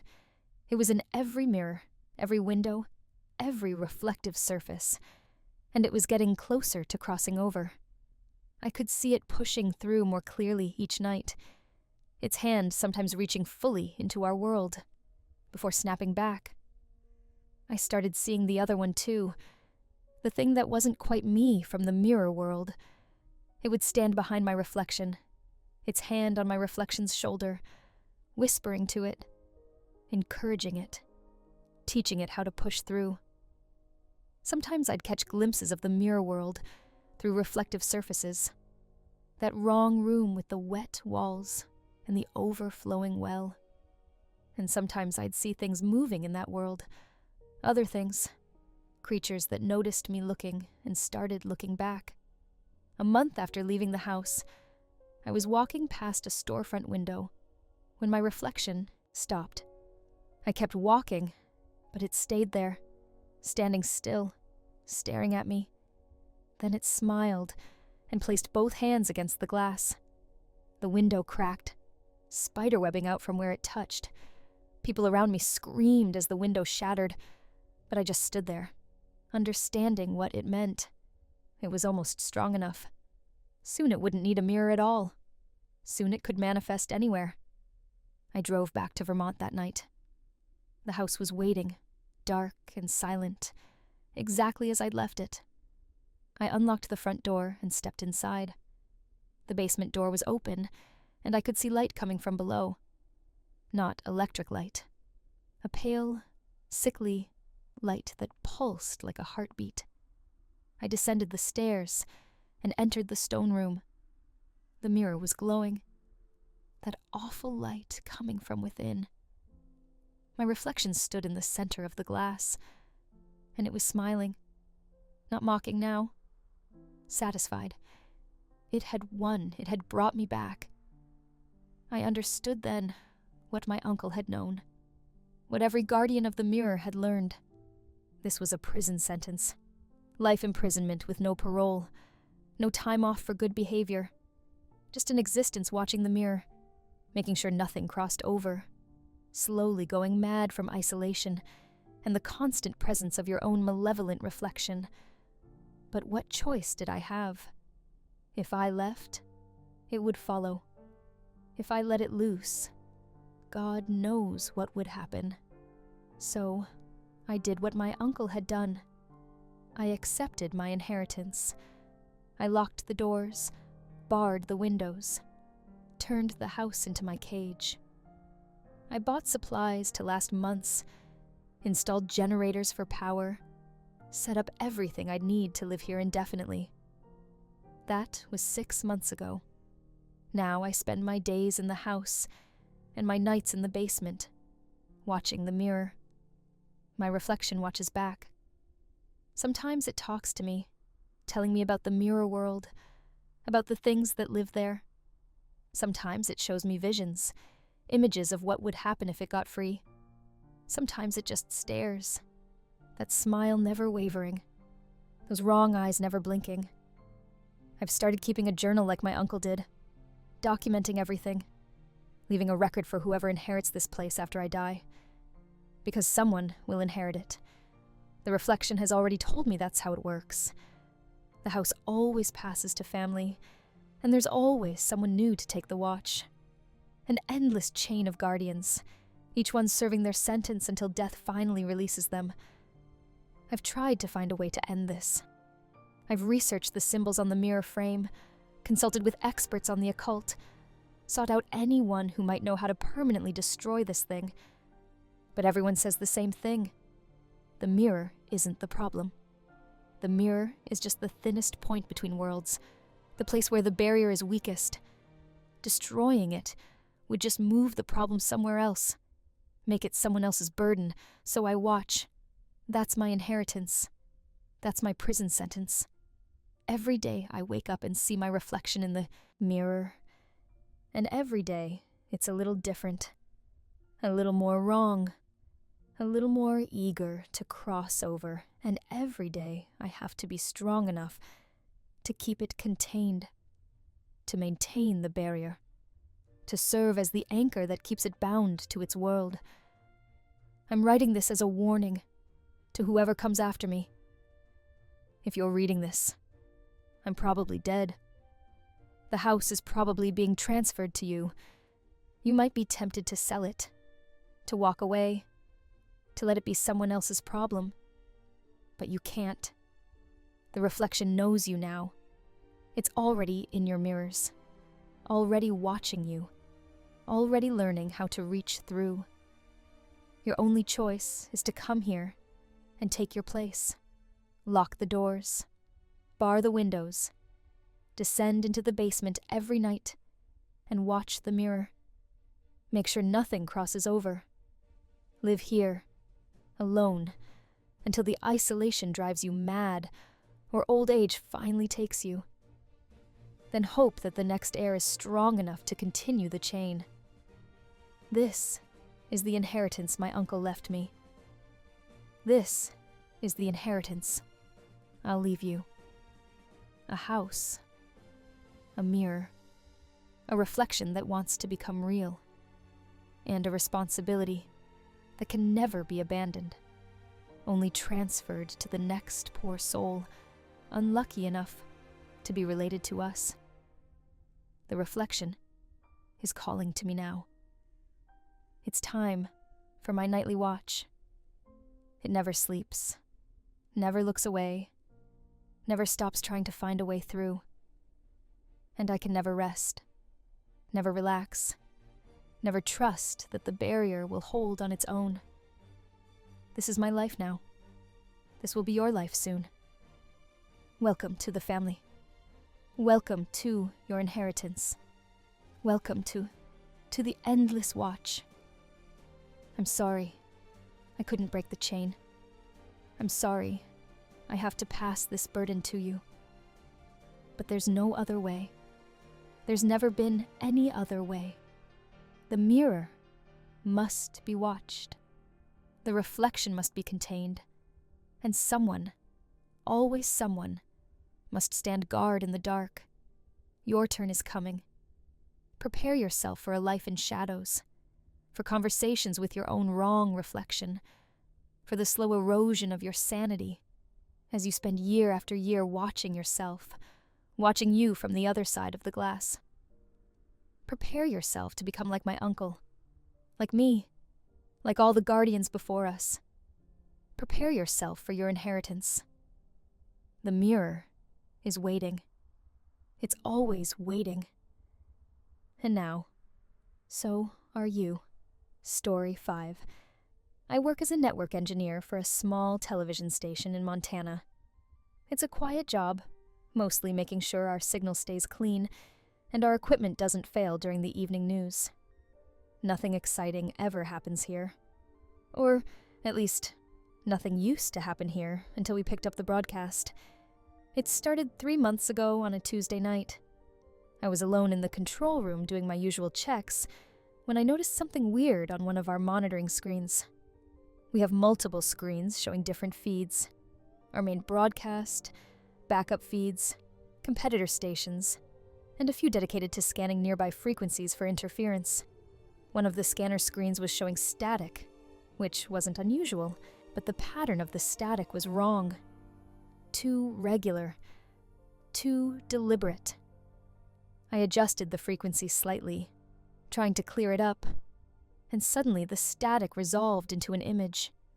It was a television studio, but old-fashioned, like something from the 1950s. Black and white picture, grainy quality, but clear enough to make out details. A man in a suit sat behind a desk, papers in front of him, looking directly at the camera. Looking directly at me. He smiled and began speaking. No audio came through. Our equipment couldn't pick up the audio signal, but I could read his lips well enough. He was welcoming viewers to the evening broadcast, talking about the day's news. Normal stuff, except the news he was describing didn't match anything current. He talked about a factory fire in a town I'd never heard of, about a missing child case from decades ago, about weather patterns that didn't align with any I knew. I watched for maybe 10 minutes, fascinated by this strange pirate broadcast. Then the man shuffled his papers, looked up at the camera again, and spoke directly to me. I know he was speaking to me specifically because he said my name. I saw his lips form it clearly. "Hello, David. Thank you for tuning in. We've been trying to reach you." I jerked back from the screen like it had shocked me. This was impossible. This was some kind of prank. Someone was messing with me, had hacked our system somehow. I immediately started running diagnostics, trying to trace where the signal was coming from, but according to our equipment, the signal wasn't coming from anywhere. It wasn't being broadcast from any tower or satellite. It was just there, appearing on our frequency scanner like it had always existed. I looked back at the screen. The man in the suit was still talking, still looking directly at the camera. I grabbed my phone and took a picture of the screen, thinking I'd show someone, get a second opinion on what I was seeing. But when I looked at the photo, the screen just showed static. Normal static. The studio, the man, everything was gone from the image. I looked up at the monitor again. Still there. The man was gesturing now, pointing to something off camera. The angle shifted, the camera panning to show the rest of the studio. There were other people there, sitting in chairs arranged in rows like an audience, but they weren't moving. They sat perfectly still, hands folded in their laps, staring straight ahead with expressions that were somehow worse than blank. They looked aware but trapped, conscious, but unable to move or speak. The camera panned back to the man at the desk. He was holding up a piece of paper now. Showing it to the camera, written on it in large letters, was a message. Still broadcasting after all these years. I turned off the monitor, just shut it down completely, unplugged it from the wall. My hands were shaking. This was too weird, too wrong. I filed a report with my supervisor about possible signal interference and went home early, telling myself it was just some strange atmospheric phenomenon, some old broadcast bouncing off the ionosphere and getting picked up by our sensitive equipment. But I couldn't stop thinking about it. That night, I researched old television stations in Montana, looking for anything that matched what I'd seen. I found something that made my blood run cold. There had been a station, KXMT, that operated in the 1950s about 50 miles from our current location. It had been a small operation, family-owned, broadcasting local news and entertainment. In 1957, the entire staff had disappeared. All 12 people who worked at the station, including the owner and lead anchor, vanished without a trace one night in October. The station had been broadcasting live at the time, but when police arrived the next morning, after concerned viewers reported the station going off air, everyone was gone. The equipment was still running, but the building was empty. The case was never solved. The disappearances were ruled as some kind of mass desertion, though nobody could explain why 12 people would all leave at the same time without taking their personal belongings or leaving any evidence of where they'd gone. The station building still stood, abandoned, converted over the years into storage, and eventually left to decay. I looked up the anchor's name from the old news articles. Thomas Hendricks. I pulled up his photo from a 1956 newspaper. It was the same man I'd seen on the broadcast. Same suit, same smile, same desk. I didn't go back to work for 2 days. Called in sick, stayed home, tried to convince myself I'd imagined the whole thing. But on the third night, I woke up at 3 a.m. to the sound of my television turning on by itself. I don't even know why I had a TV in my bedroom. I never watched it. But there it was, screen glowing in the darkness. And there was Thomas Hendricks, sitting at his desk, looking out at me from the screen, and the audio was working this time. His voice came through crystal clear, friendly and professional like any news anchor, but with an undercurrent of something desperate. "Hello again, David. I'm glad you're still tuning in. We have so much to discuss. Did you know you're the first person to see us in over 40 years? The first person whose equipment was sensitive enough to pick up our frequency. We've been broadcasting continuously since 1957, waiting for someone to find us. And now you have. I grabbed the remote and tried to turn the TV off. It didn't respond. I tried unplugging it. The screen stayed on, showing Hendrix leaning forward, his smile widening unnaturally. You can't turn us off, David. We're not really coming through your television. We're coming through you. Once you've seen the broadcast, once you've tuned in, you're part of our network. You're part of the signal. I threw the remote at the TV. The screen cracked but kept displaying the image.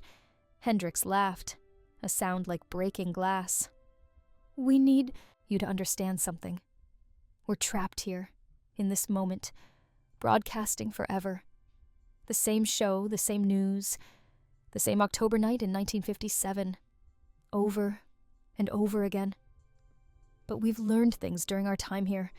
We've learned how to reach out, how to find people who might help us, or join us. The camera panned again, showing that audience of frozen people. But this time, I could see their eyes moving, following the camera, looking at me through the screen. Hendrix continued, They're all people like you. People who picked up our broadcast over the years. People who tuned in and couldn't tune out. They're here with us now, part of the eternal transmission. Would you like to join them, David? Would you like to be part of something that never ends? I ran out of the room, out of my apartment, and drove to the only person I could think of who might believe me. My colleague Sarah had worked at the station for 15 years, and had seen her share of weird technical glitches. I pounded on her door at 4 a.m., babbling about impossible broadcasts and trapped people and television signals that shouldn't exist. She made coffee and listened to my story with a skeptical expression that gradually shifted to concern. Not concern that what I was saying was true, but concern that I was having some kind of breakdown. She suggested I take some time off, see a doctor, get some rest. I was sleep-deprived, stressed, clearly not thinking straight. But then, her television turned on, by itself, at 4:30 in the morning, and there was Thomas Hendrix waving at both of us from the screen. Hello, Sarah. It's been a long time. 40 years, give or take. Do you remember me? Do you remember when you were 8 years old and you saw me on your grandmother's television? You thought you dreamed it, didn't you? But here I am, still broadcasting, still waiting. Sarah went pale. She was staring at the screen like she'd seen a ghost. I do remember, she whispered. I thought it was a nightmare. A man on TV talking to me, saying my name. My grandmother said I'd fallen asleep in front of the set and had a bad dream. Hendrix nodded. Not a dream, Sarah. You saw us.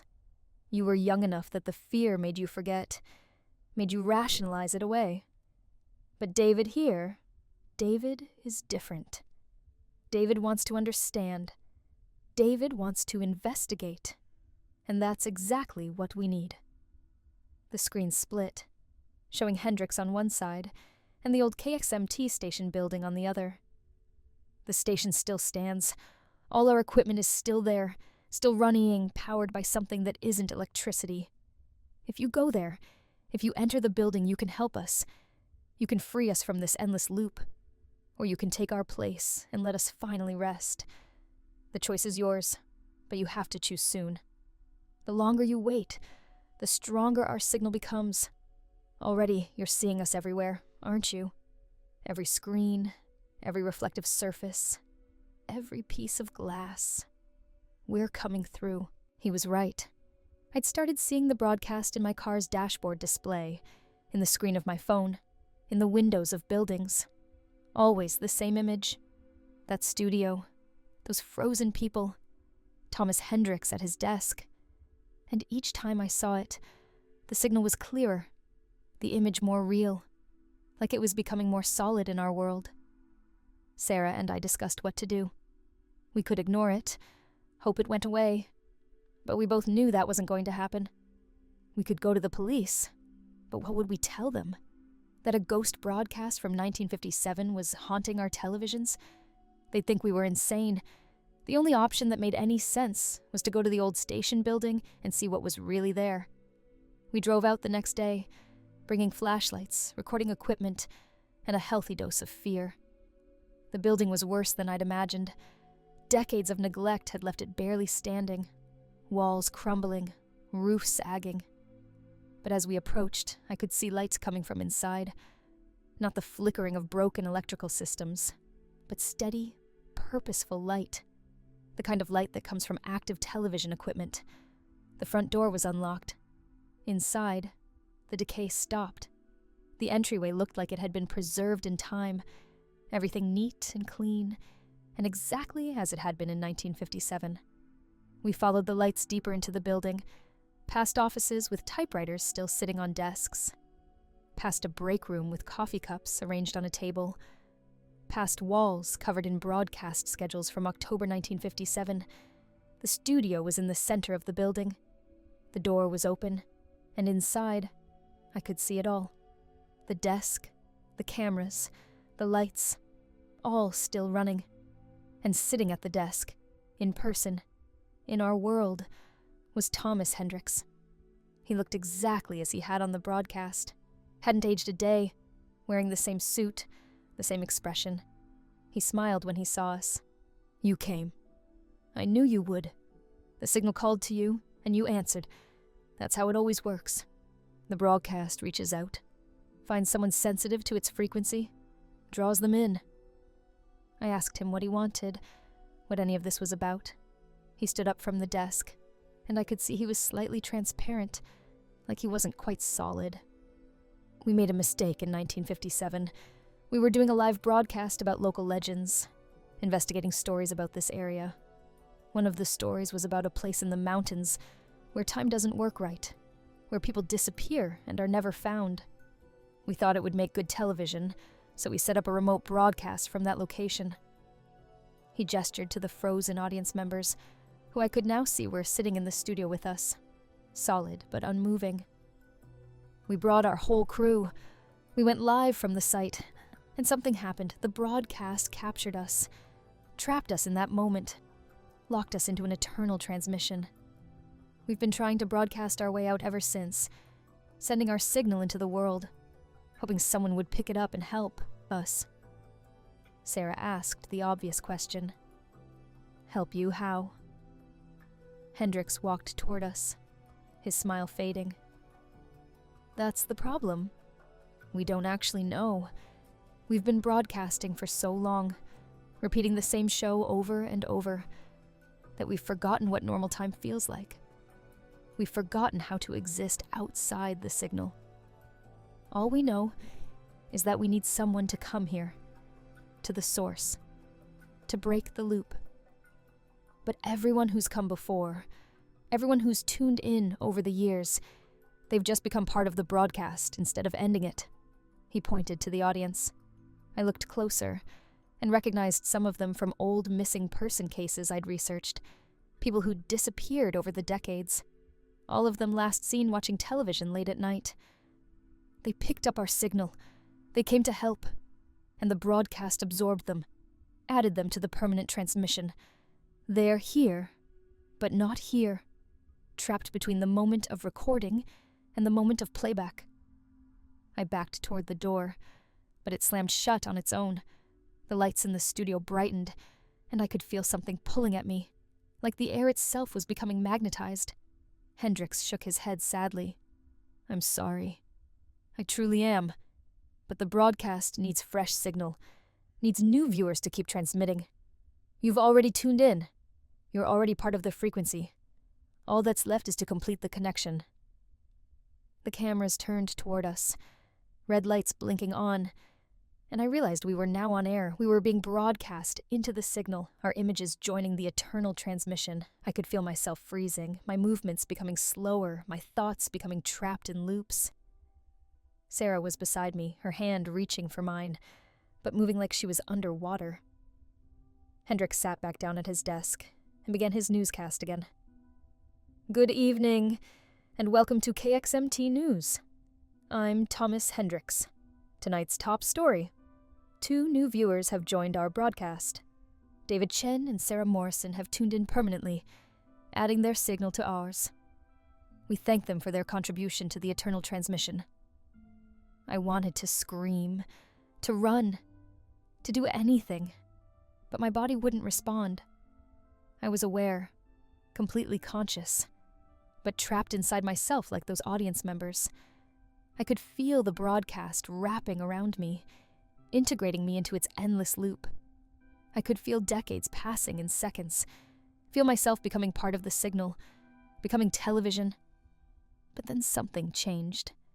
Sarah, fighting against the paralysis with everything she had, reached into her bag and pulled out a hammer.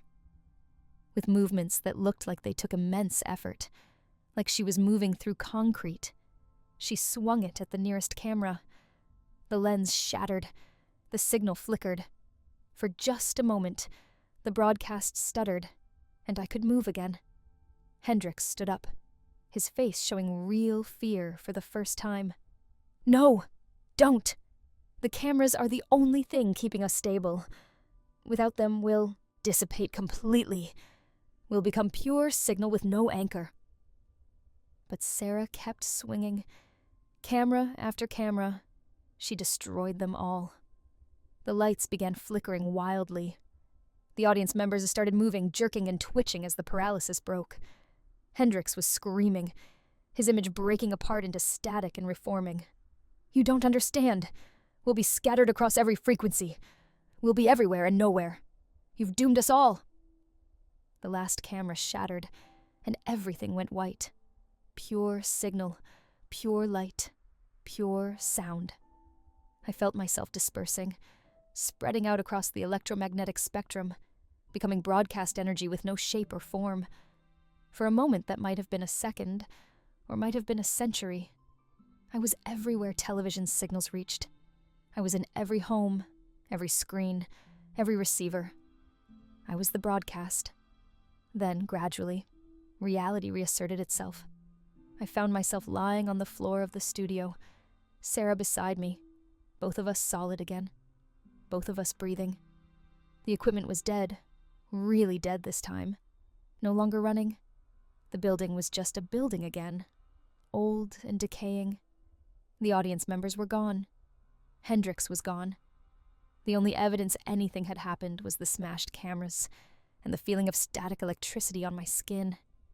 We got out of there and never spoke about it again. The station building burned down 3 weeks later, 'cause unknown, destroying whatever remained of the original equipment.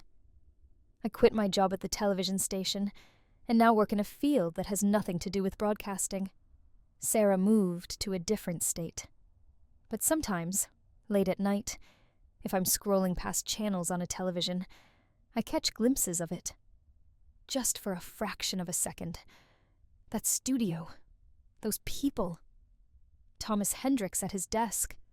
Still broadcasting, but scattered now. Fragments of signal bouncing through the airwaves, trying to reassemble themselves. Trying to find a way back to a complete transmission. And sometimes I wonder if we made things better, or worse. We freed ourselves, escaped the broadcast, but we also broke the containment.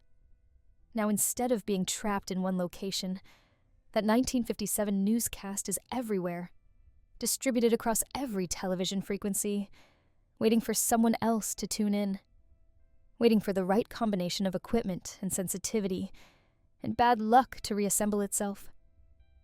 I'm writing this as a warning. If you're ever scanning through channels late at night, and you see a black and white broadcast that seems out of place, an old-fashioned news program with an anchor who looks directly at you and smiles, change the channel immediately. Don't watch. Don't listen.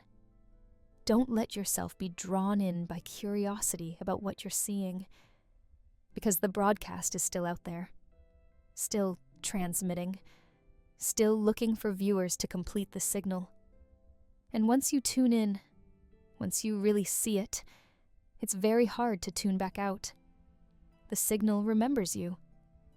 The broadcast knows your frequency, and it will keep reaching for you through every screen and every signal, until it finally pulls you in and makes you part of the eternal transmission.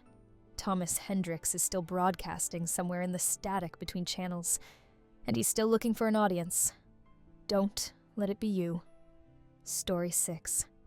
I'm a nurse at Mercy General Hospital, and I need to tell someone about what's happening on the 4th floor before I lose my mind completely.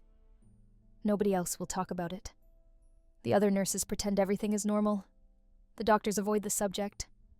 But we all know something is terribly wrong with the patient in room 9. It started 6 weeks ago when they brought her in. Jane Doe, they called her, because she had no identification and couldn't speak. She'd been found wandering on the highway at 3 a.m., covered in mud, wearing a hospital gown that didn't match any facility in the state. She was catatonic when they brought her to our emergency department, eyes open but unseeing, body rigid, not responding to any stimuli. They ran every test imaginable: MRI, CT scan, blood work, toxicology. Everything came back normal. Physically, she was a healthy woman in her early 30s with no signs of injury, disease, or drug use. But mentally, she was gone. Locked inside herself. The psychiatrists called it a dissociative fugue state and admitted her to our floor for observation and treatment. She was assigned to room 9, a private room at the end of the hallway. I was her primary nurse for the night shift. My job was simple: check her vitals every 2 hours, make sure she was eating, document any changes in her condition. Easy work. Or it should have been. The first night was quiet. Jane Doe lay in her bed, staring at the ceiling, occasionally blinking, but otherwise motionless. I checked on her at midnight, 2 a.m., 4 a.m., and 6 a.m. Nothing changed. She didn't sleep, didn't move, didn't acknowledge my presence. Just stared up at that blank ceiling like she was watching something I couldn't see. The second night, I noticed her lips moving. Not speaking, just small movements, like she was silently mouthing words. I leaned closer, trying to hear if she was whispering, but there was no sound, just her lips forming shapes over and over again. I couldn't make out what she was trying to say. By the third night, other nurses were commenting on the room. It was cold in there, they said. Too cold. We checked the thermostat, the vents, everything. The heating system was working fine, but room 9 was at least 15 degrees colder than the rest of the floor. Patients in nearby rooms complained about hearing whispers through the walls, though when we listened, we heard nothing. On the 4th night, Jane Doe sat up for the first time. I walked into the room for my 2 a.m. check and found her upright in bed, feet on the floor, hands folded in her lap. She was looking directly at the door, looking at me. Her eyes were different now. Before, they'd been empty, vacant. Now they were focused, aware, and absolutely terrified. I approached slowly, speaking softly, asking if she could hear me. She didn't respond verbally, but her eyes tracked my movement. I reached for her wrist to check her pulse, and the moment my fingers touched her skin, I felt it. A jolt of something, like static electricity but deeper, that ran up my arm and into my chest. And in that instant, I saw something. A flash of image, like a photograph burned into my brain. A hospital room, but wrong. The walls were covered in something dark and wet. The floor was littered with medical equipment, all of it broken and rusted. And standing in the corner was a figure in a white coat, facing away from me, shoulders shaking like it was crying or laughing, I couldn't tell which. I jerked my hand away and the image vanished. Jane Doe was still sitting there, still staring at me with those terrified eyes. I took her vitals with shaking hands, documented everything, and left the room. I didn't mention the vision to anyone. Who would believe me? But the next night, during my 4 a.m. check, It happened again. This time I was taking her blood pressure, and when my hand brushed her arm, I saw more. The same wrong hospital room, but now the figure in the white coat was turning around. I couldn't see its face, not clearly, but I could see that its movements were jerky and unnatural, like a marionette being pulled by invisible strings, and I could hear sounds now. Screaming, begging, the wet sounds of something being torn. I finished my check as quickly as possible and fled the room. In the hallway, I ran into Dr. Martinez, who was doing early morning rounds. He asked if I was okay. I lied and said I was fine, just tired. He nodded, but then asked me something that made my blood run cold. Has the patient in room 9 said anything yet? Anything at all? I told him no, she was still nonverbal. He frowned and said that was strange, because he'd heard her talking when he passed by the room 20 minutes ago. Full conversations, he said, like she was having a discussion with someone. But when he looked inside, she was alone and silent. I went back to the nurse's station and pulled up the security camera feed for room 9. We had cameras in all patient rooms for safety monitoring. I rewound to the time Dr. Martinez mentioned. On the screen, I watched Jane Doe sitting in her bed, and her lips were moving rapidly, animatedly, like she was indeed having a conversation. But there was nobody else in the room. She'd turn her head like she was looking at someone, nod in agreement, shake her head in disagreement. A full interaction with empty air. Then, at exactly 3:47 a.m., she stopped. She turned slowly to face the camera directly, and her expression changed. The fear was gone, replaced by something that looked like resignation or acceptance.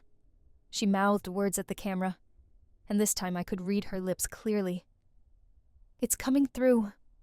The camera feed cut to static for exactly 3 seconds. When it came back, Jane Doe was lying down again, back in her original catatonic position, staring at the ceiling. But something in the room had changed. The shadows were darker, deeper, and if I looked carefully at the corner of the frame, I could see what might have been a shape, a suggestion of something standing in the corner where the light didn't quite reach. I should have reported this, should have shown someone the footage, but I was scared. Scared they'd think I was losing it. Scared I'd lose my job, scared that acknowledging what I was seeing would somehow make it worse. So I kept quiet and dreaded each shift, each check on room 9. The visions got worse. Every time I touched Jane Doe, the images came stronger, clearer. I saw the wrong hospital room in more detail. I saw gurneys lined up against walls, each one occupied by a patient. But the patients were all wrong. Their bodies were twisted, their mouths open in silent screams, their eyes following me even though they couldn't possibly be alive. I saw doctors and nurses moving through the corridors, but they moved in that same jerky, puppet-like way, and their faces, when they turned toward me, were blank. No features, just smooth skin, where eyes and mouths should have been. And I started to recognize the place. It was Mercy General, our hospital, but a version of it that existed somewhere else, somewhere wrong. Every room I saw in the visions matched our layout exactly, but corrupted, decayed, turned into something nightmarish. Other nurses started refusing to take room 9. They'd make excuses, trade shifts, call in sick rather than deal with Jane Doe. Management noticed, but couldn't really discipline anyone because they couldn't prove we were avoiding the room on purpose. And besides, they were starting to experience it too. The cold, the whispers, the feeling of being watched whenever you were near that end of the hallway. 2 weeks ago, another nurse, Rachel, was doing the midnight check. She came running out of room 9, pale and shaking. saying she'd seen someone standing behind Jane Doe's bed. "A woman in an old-fashioned nurse's uniform," she said, with her back to Rachel, standing perfectly still. Rachel had called out. The figure had started to turn around, and Rachel had run without seeing its face. We checked the security footage. It showed Rachel entering the room, checking Jane Doe's vitals, then suddenly looking behind the bed and running out. But there was nobody else in the frame, just Jane Doe in her bed, and Rachel reacting to something we couldn't see on camera. That same night, at 3 a.m., all the monitors at the nurses' station began showing the same thing. Every screen, every camera feed, even the computer monitors, all displayed the same image. A hallway. Our hallway. The 4th floor. But empty. No nurses, no patients, no movement. Just empty corridors, lit by flickering fluorescent lights. And at the far end of the hallway, in front of room 9, was a figure. Distance and camera resolution made it hard to see clearly, but it looked like a patient standing in the hallway, facing the camera. We were all staring at the screens when the figure started walking toward the camera. Slow, deliberate steps, getting closer. And as it approached, we could see it was wearing a hospital gown. Could see it was Jane Doe. But the Jane Doe on the screens looked different. Her face was pale, her eyes were black pits, and her mouth was open far too wide, like her jaw had become unhinged. She walked closer and closer on the screens while we sat frozen, watching. Finally, she stopped right in front of one of the hallway cameras, filling the frame with her face. That's when all the screens went black. Total darkness. Then, one by one, they flickered back on, showing the normal camera feeds. The hallway was empty again. We ran to room 9. Jane Doe was in her bed, in the exact position she'd been in all along.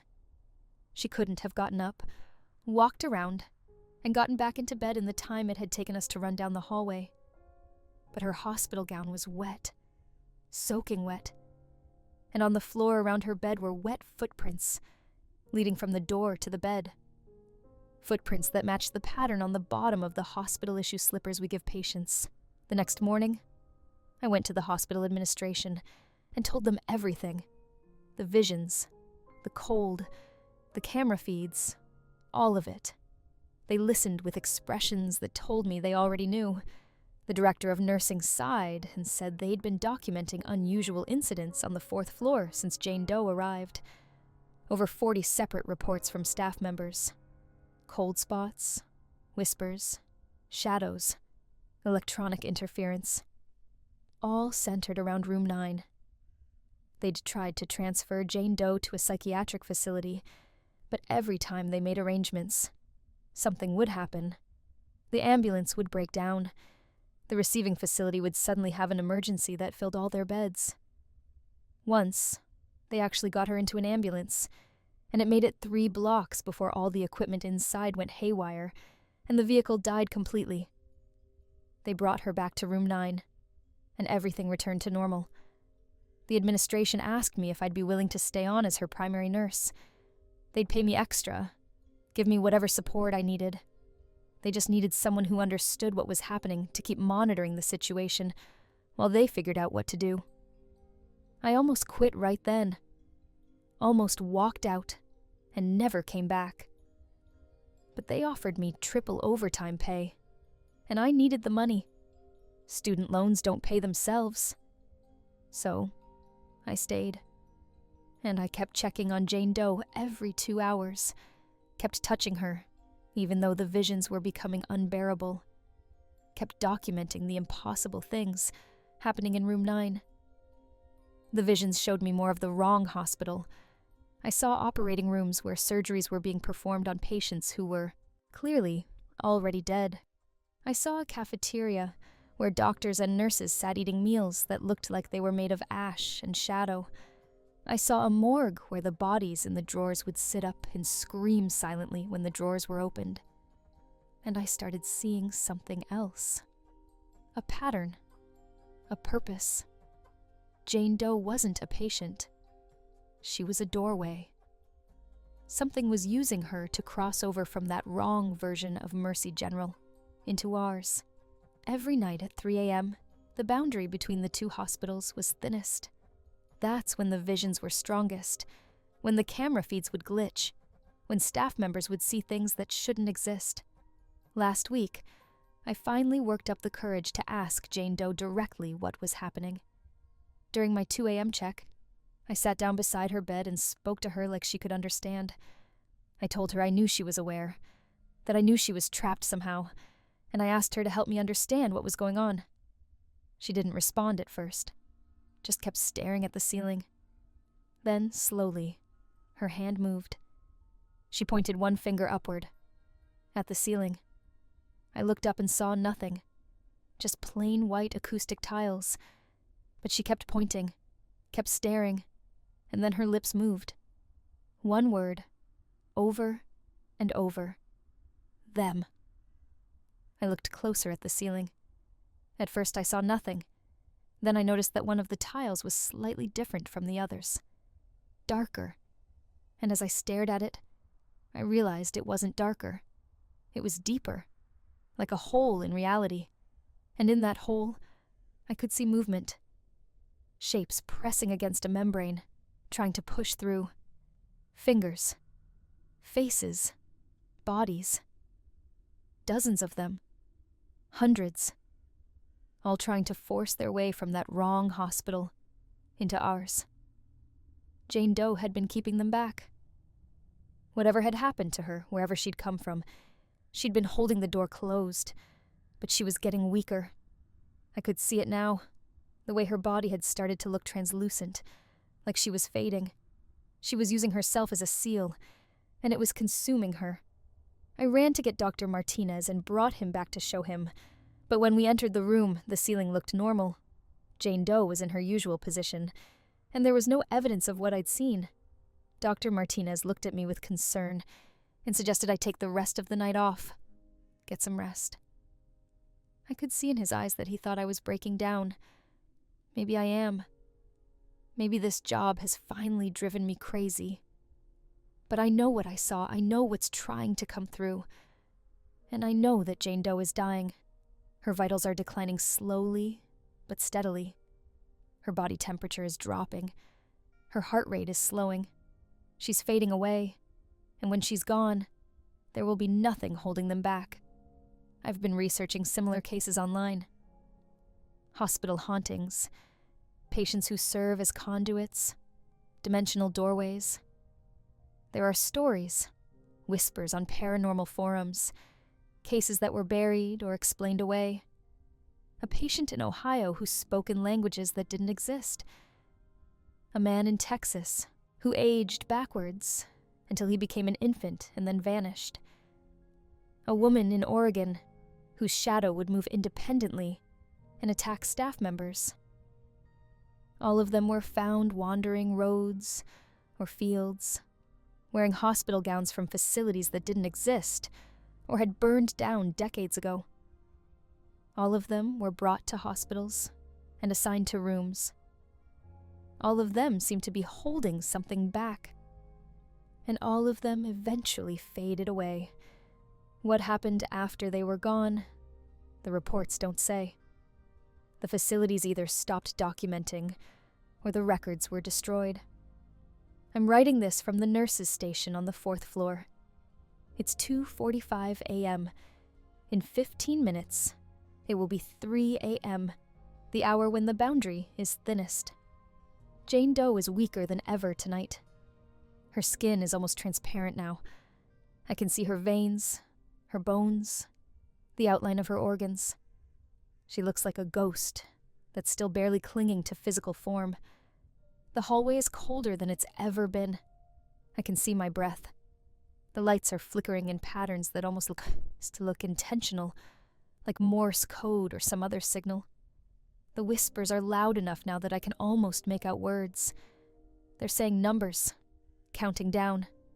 9, 8, 7. I can see room 9 from here.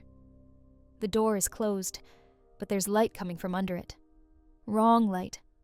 The sickly green color of old fluorescent bulbs that have been burning too long. And I can see shadows moving in that light. Lots of them. Gathering. Waiting. Jane Doe is sitting up in her bed. I can see her on the security monitor, though I didn't hear her move. She's looking directly at the camera and her lips are moving again. I can read what she's saying. I'm sorry. I can't hold them anymore. Run. The countdown has reached 0. The lights in the hallway have gone out completely. But it's not dark. There's light coming from room 9 now, spilling out into the hallway even though the door is still closed. Green light. Sickly. And wrong. And in that light, I can see them. They're coming through the door. Not opening it, just passing through it like it's not there. Doctors and nurses and patients from that wrong hospital, moving in their jerky, puppet-like way. Their faces are blank. Their hands are reaching. And they're spreading out through the hallway, into other rooms, looking for something. Looking for us. I should run. I should get out of here. But I can't move. I'm frozen at the nurses' station, watching them on the cameras as they move through the 4th floor. Watching as they enter patient rooms. Watching as the real patients start screaming.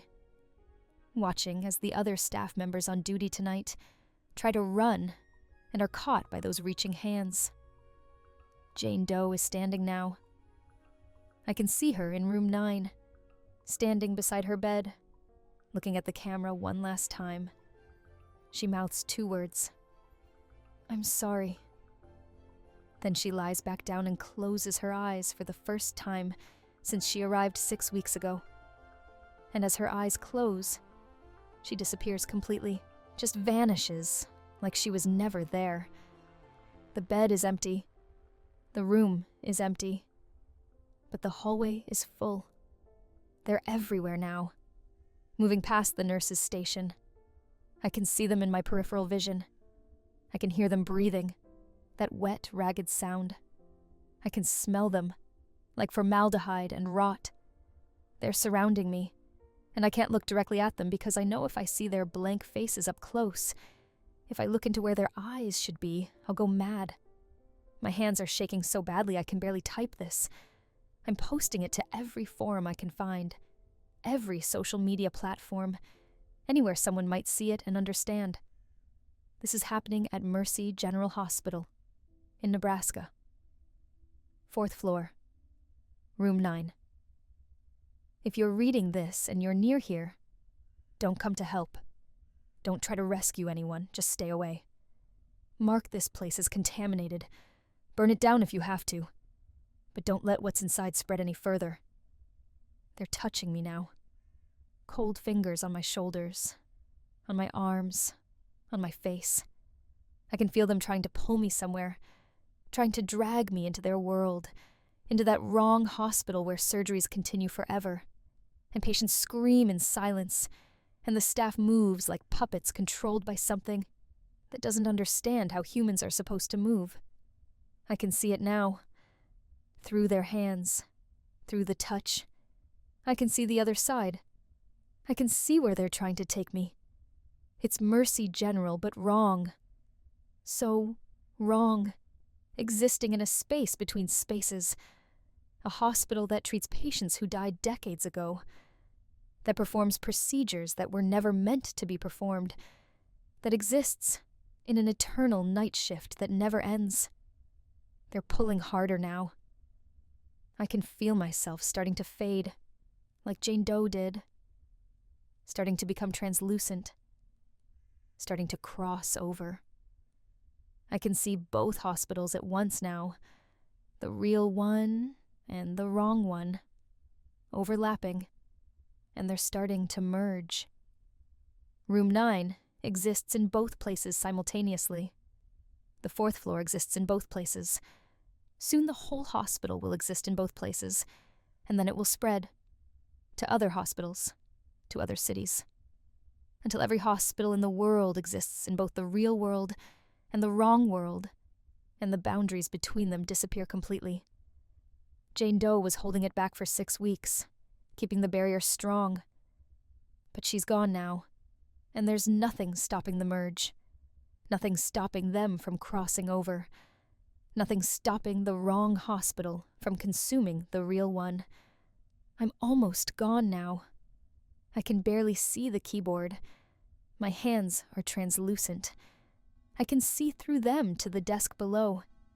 I can feel the other hospital pulling me in, claiming me, making me part of its eternal night shift.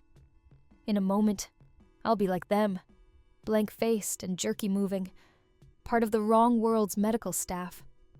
Forever. If anyone reads this, remember, stay away from Mercy General. Stay away from any hospital that has a patient in room 9 who never speaks, who stares at the ceiling, who makes the hallway cold. Stay away from places where the boundary between worlds is thin. Because once it starts to open, once they start coming through, there's no closing it again. They're here. They're all around me. They're everywhere. And soon, they'll be in every hospital, every clinic, every medical facility in the world. Waiting. Watching. Ready to pull the sick and dying into their wrong world, where treatment never ends, and healing never comes, and the night shift goes on forever. I'm one of them now. I can feel it happening. My face is going blank. My movements are becoming jerky. I'm crossing over, becoming part of the wrong hospital's staff, part of the eternal night shift. See you in room 9. We're always here, always watching, always waiting for the next patient who needs our help. The help that never ends. The care that continues forever in the hospital between worlds, where every night is 3 a.m. and every shift goes on and on and on and... Story 7. I found a hiking trail that doesn't exist on any map. I know how that sounds, but I have proof. I have photos, GPS coordinates, and a growing collection of items I've taken from a place that shouldn't be real. More importantly, I know I need to stop going back there, but I can't. Something about that trail keeps pulling me in, and every time I return, I bring a little less of myself back home. It started 2 months ago. I'm an avid hiker, spend most weekends exploring trails in the Pacific Northwest. I thought I knew every path within 100 miles of Seattle, but on a gray Saturday in October, I found one I'd never seen before. The trailhead was off Highway 2, marked by a small wooden sign that read, Forgotten Falls Trail, 3.2 miles. The sign looked old, weathered, like it had been there for decades. I checked my hiking app. No trail listed. I checked 3 different mapping services on my phone. Nothing. I even had a physical Forest Service map in my car. The location where the trailhead stood was marked as dense wilderness with no established paths. But there it was, a clear trail leading into the forest, well maintained, with fresh wood chips on the path and recently trimmed vegetation. I figured it was a new trail that hadn't been added to the maps yet. It happens sometimes. So I grabbed my backpack and started hiking.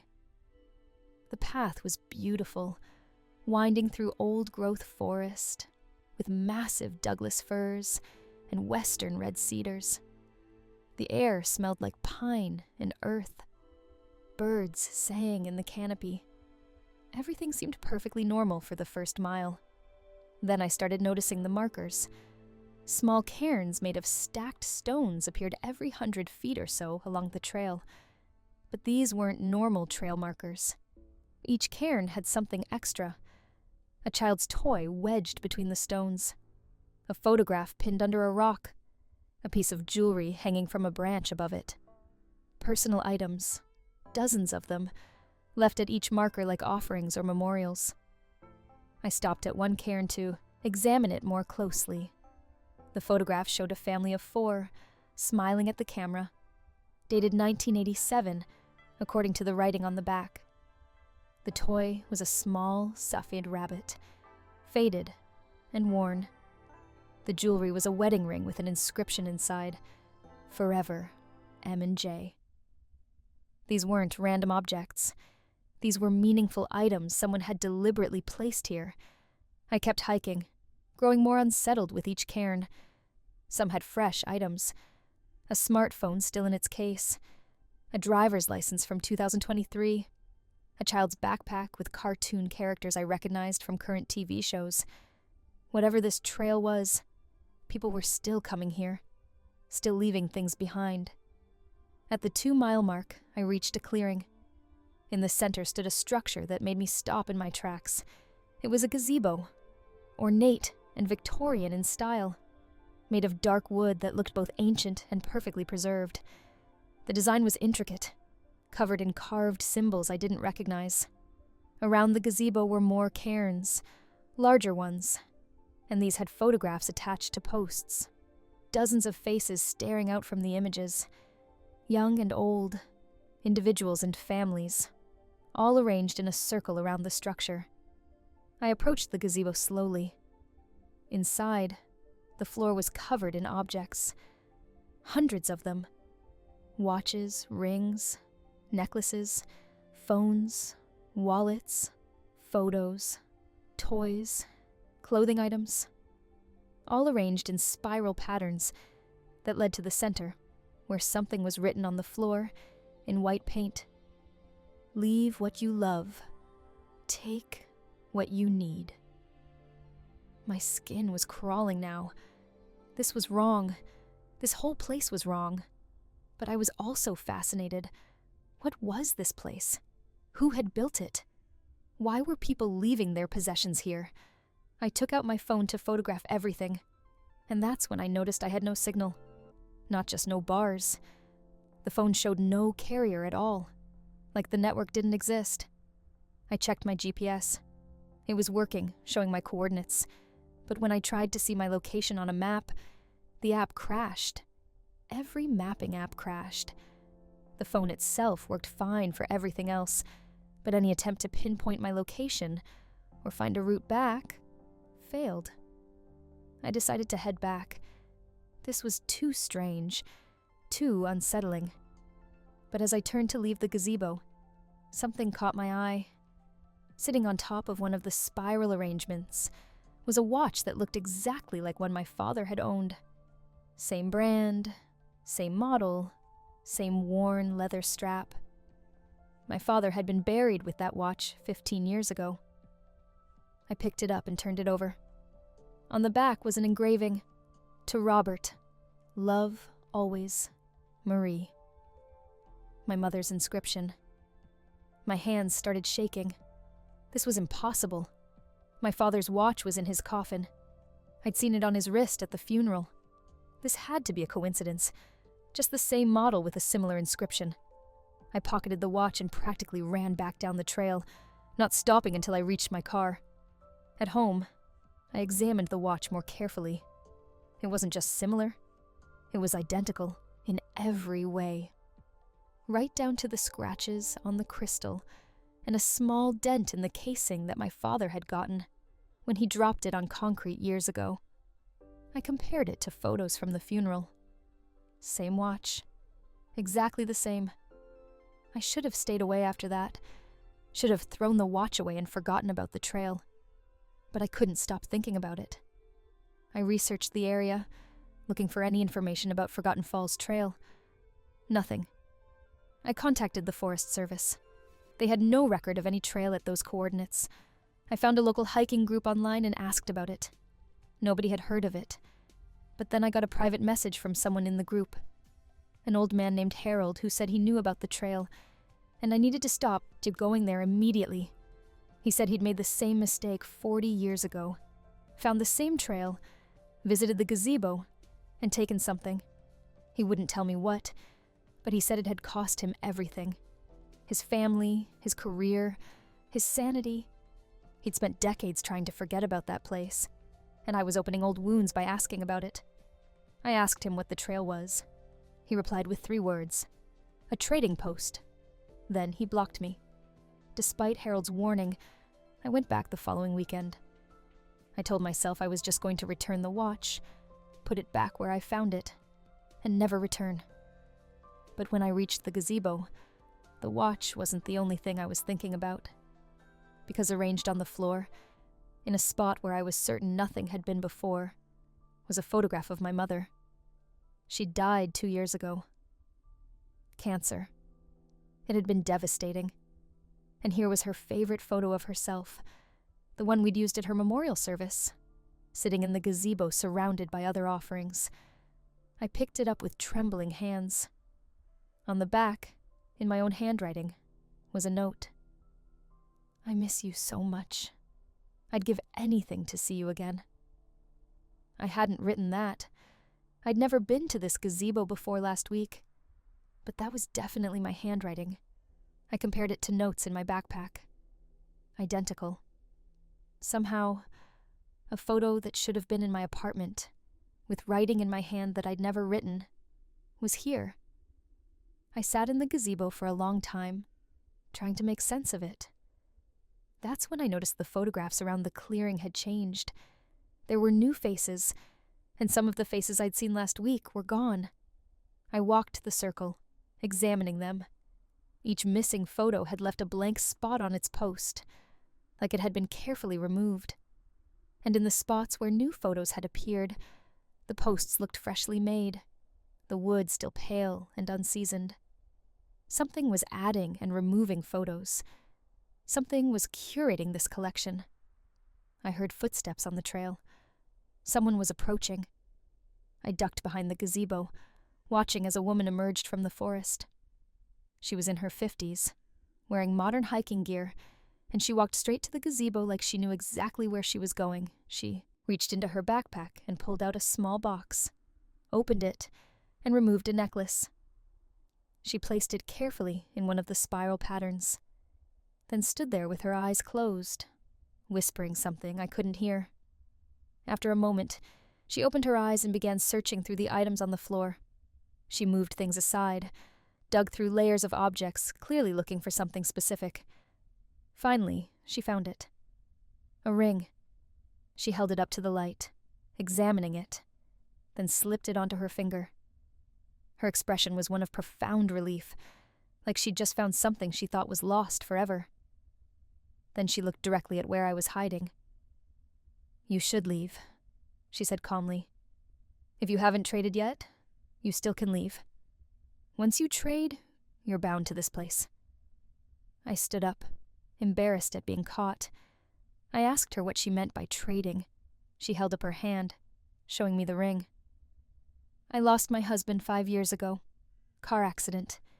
He was wearing this ring when he died. It was destroyed in the crash, crushed beyond recognition. But I needed it back. So I came here and left something I loved. And in return, I found what I needed." She started walking toward the trail, then paused. "The gazebo gives you what you need, but you have to give it what you love.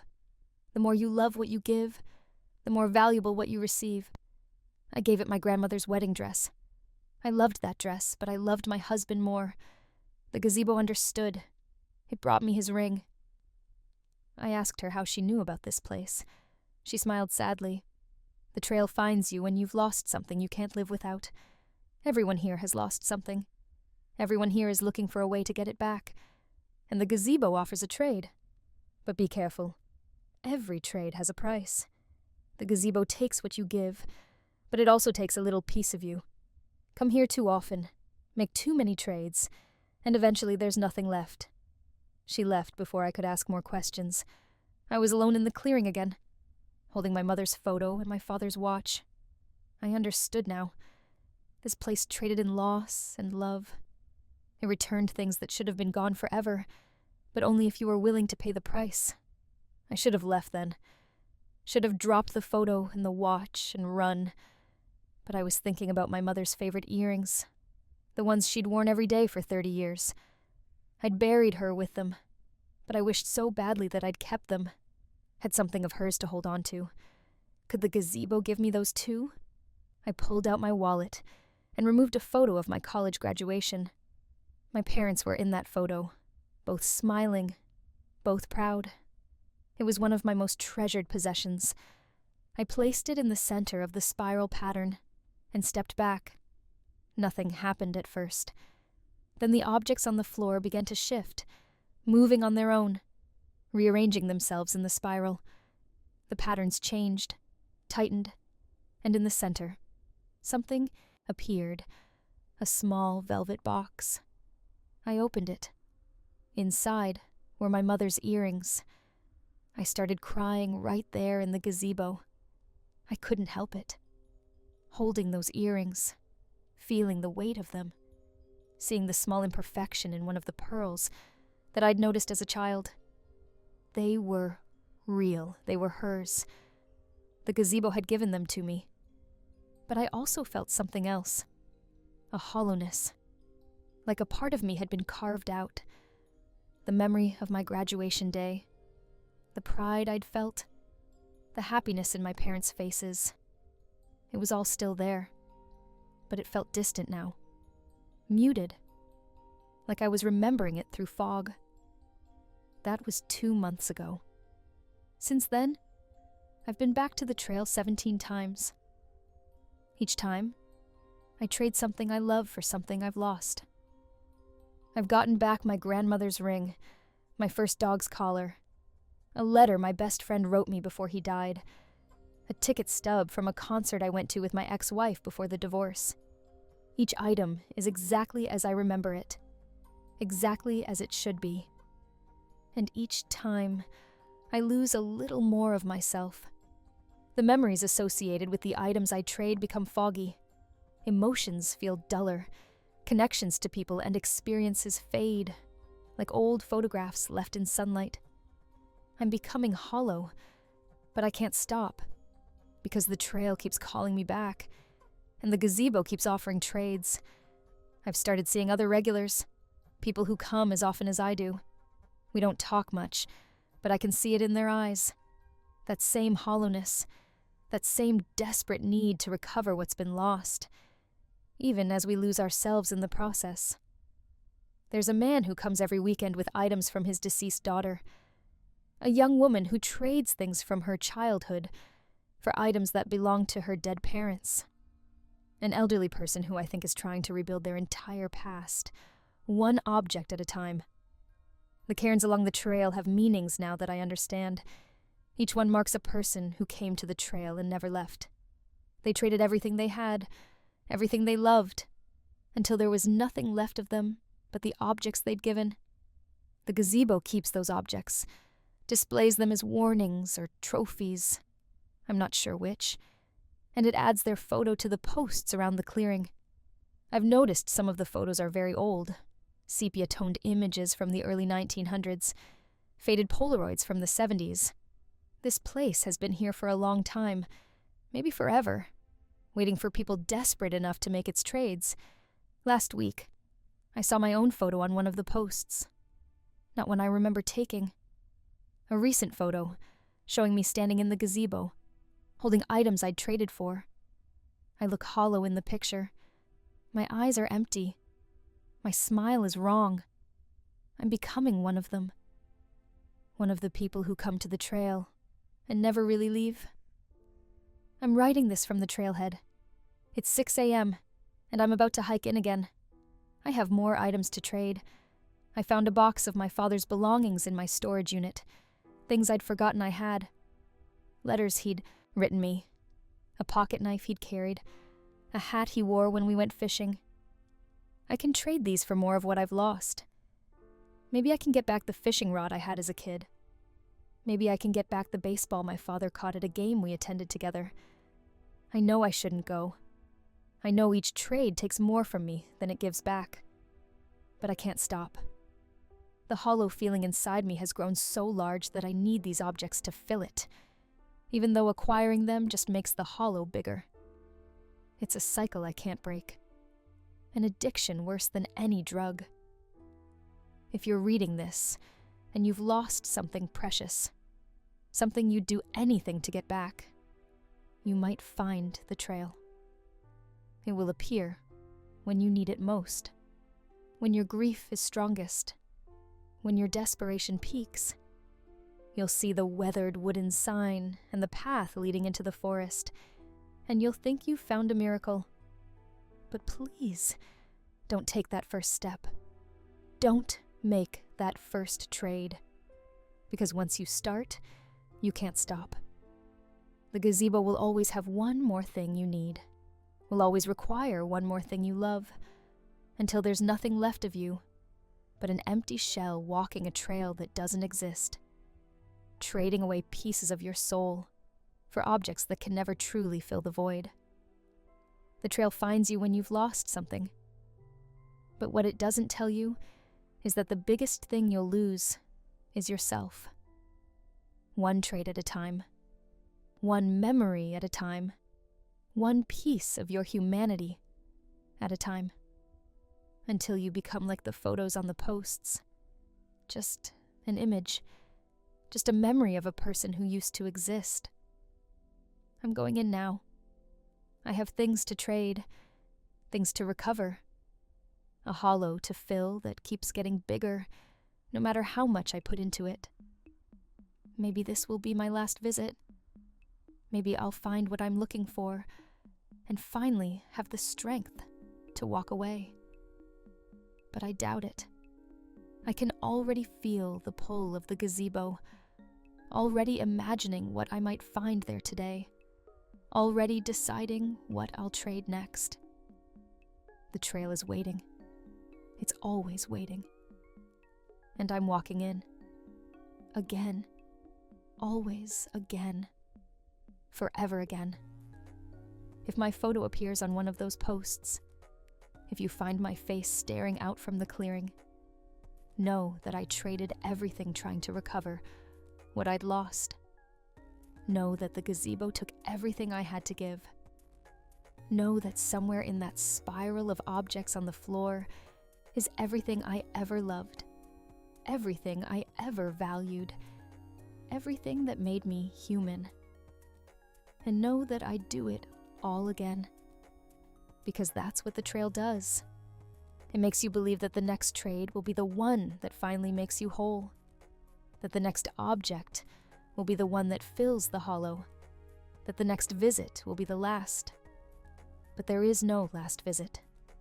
There's only the trail that doesn't exist, and the gazebo that takes everything, and the hollow that never fills, and the desperate hope that maybe, just maybe, one more trade will be enough. I can see the first cairn now.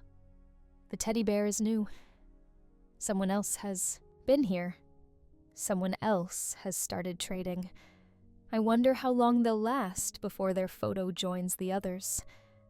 The gazebo is just ahead. I can see it through the trees.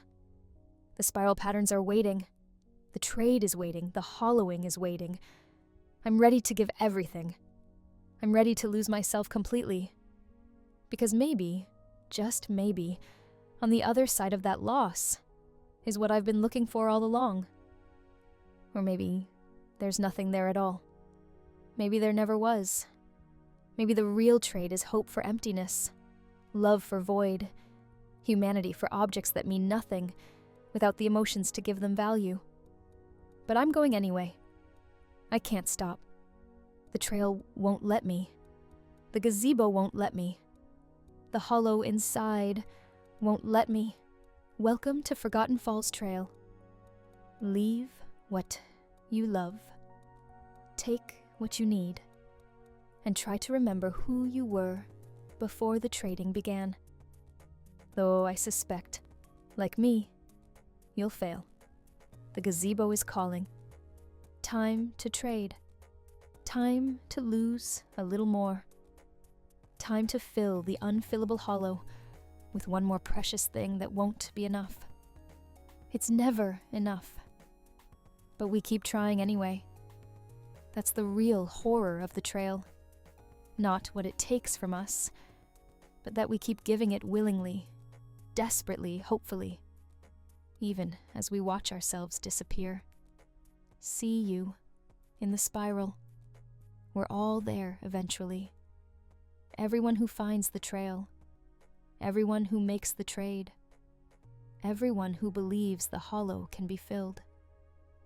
We're all there in the gazebo. Forever trading. Forever hoping. Forever losing ourselves. One object at a time. Story 8. I've lived in apartment 4B for 3 years. And until last month, apartment 4C next door was empty. The building manager told me it had been vacant for over a decade. Something about the previous tenant leaving suddenly, and the landlord having trouble finding new renters. I never thought much about it. Cheap rent in Seattle is hard to find, and having no neighbors meant peace and quiet. Then someone moved in. I heard them on a Tuesday evening, furniture scraping across floors, footsteps, the usual sounds of people settling into a new place. I figured I should introduce myself, be friendly. I knocked on their door around 8 p.m. with a plate of cookies my girlfriend had baked. Nobody answered. I could hear movement inside, could see light under the door, but no response to my knocking. I tried again the next day. Same result. Movement inside, lights on, but no answer. By the third day, I gave up on being neighborly and just accepted that whoever lived there wanted privacy. Seattle people can be like that. I get it. But then the sounds started getting weird. Not loud, not disruptive, just weird. I'd hear voices through the wall, conversations that didn't quite make sense.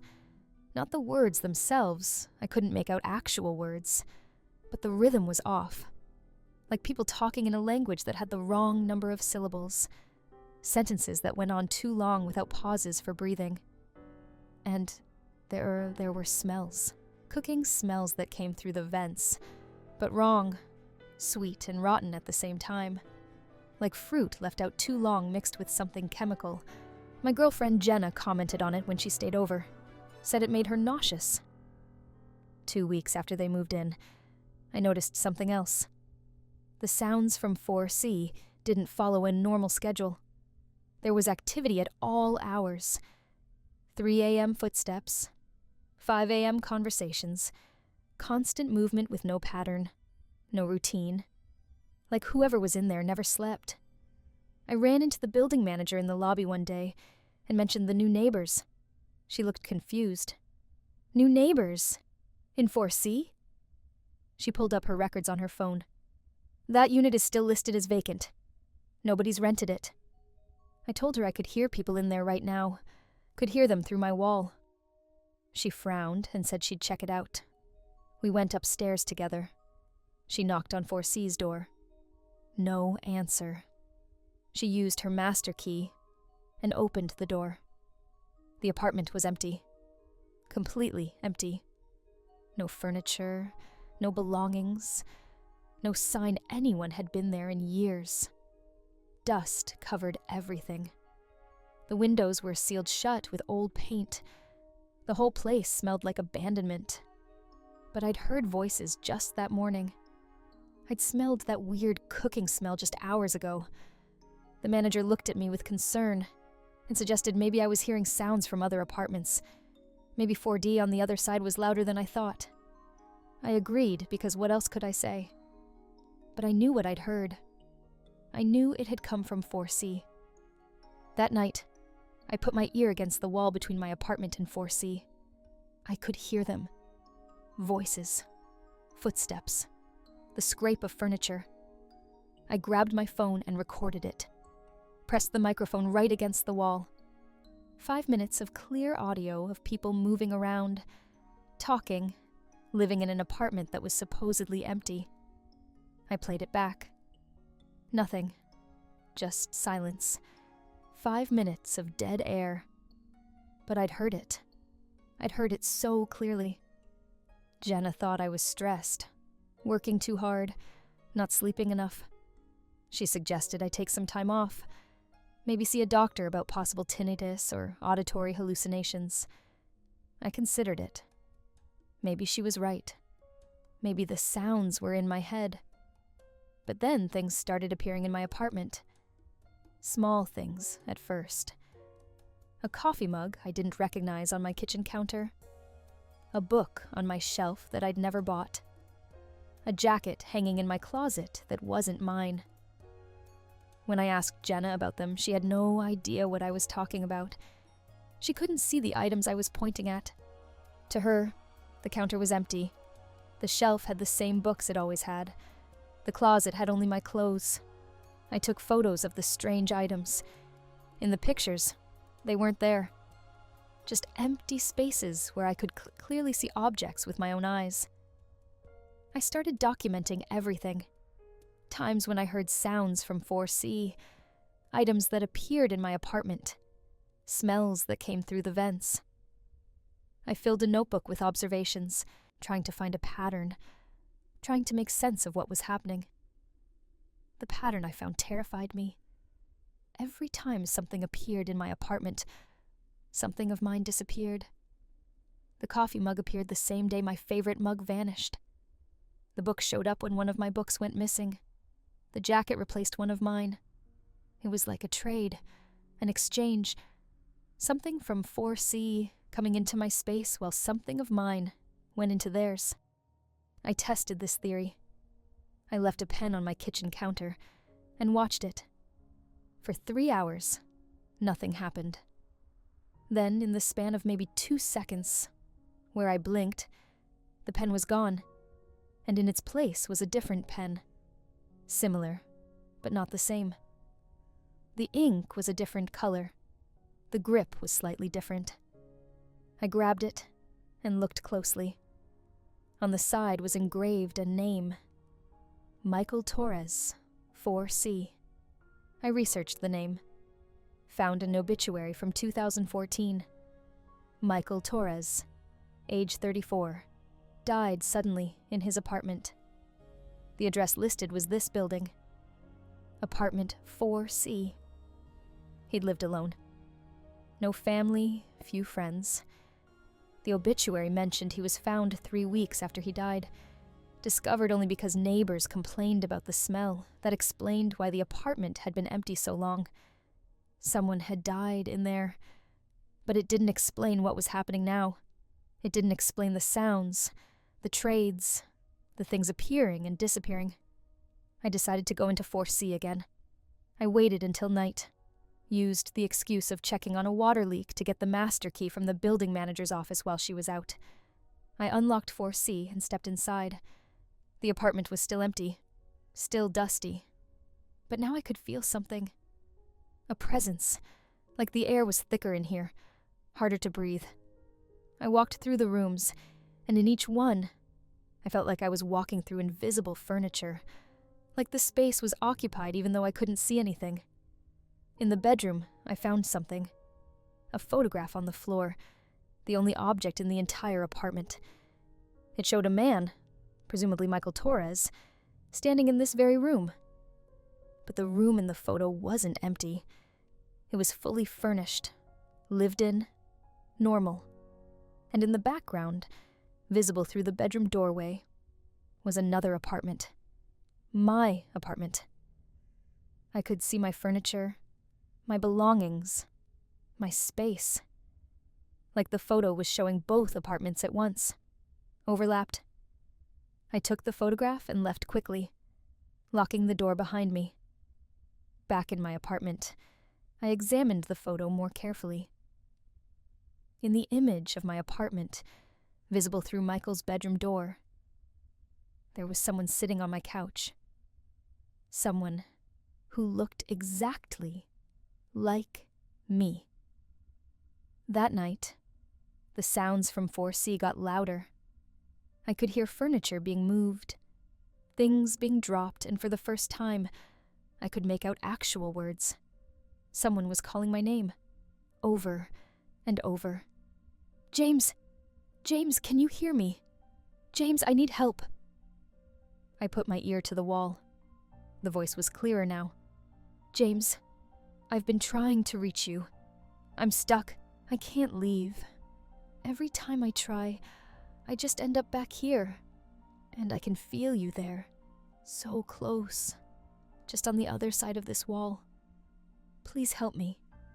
I grabbed a glass and pressed it against the wall. The old trick for hearing through walls better. Through the glass, I could hear everything. Michael Torres was talking, explaining that he died in his apartment and somehow gotten trapped there. But not just trapped, overlapped.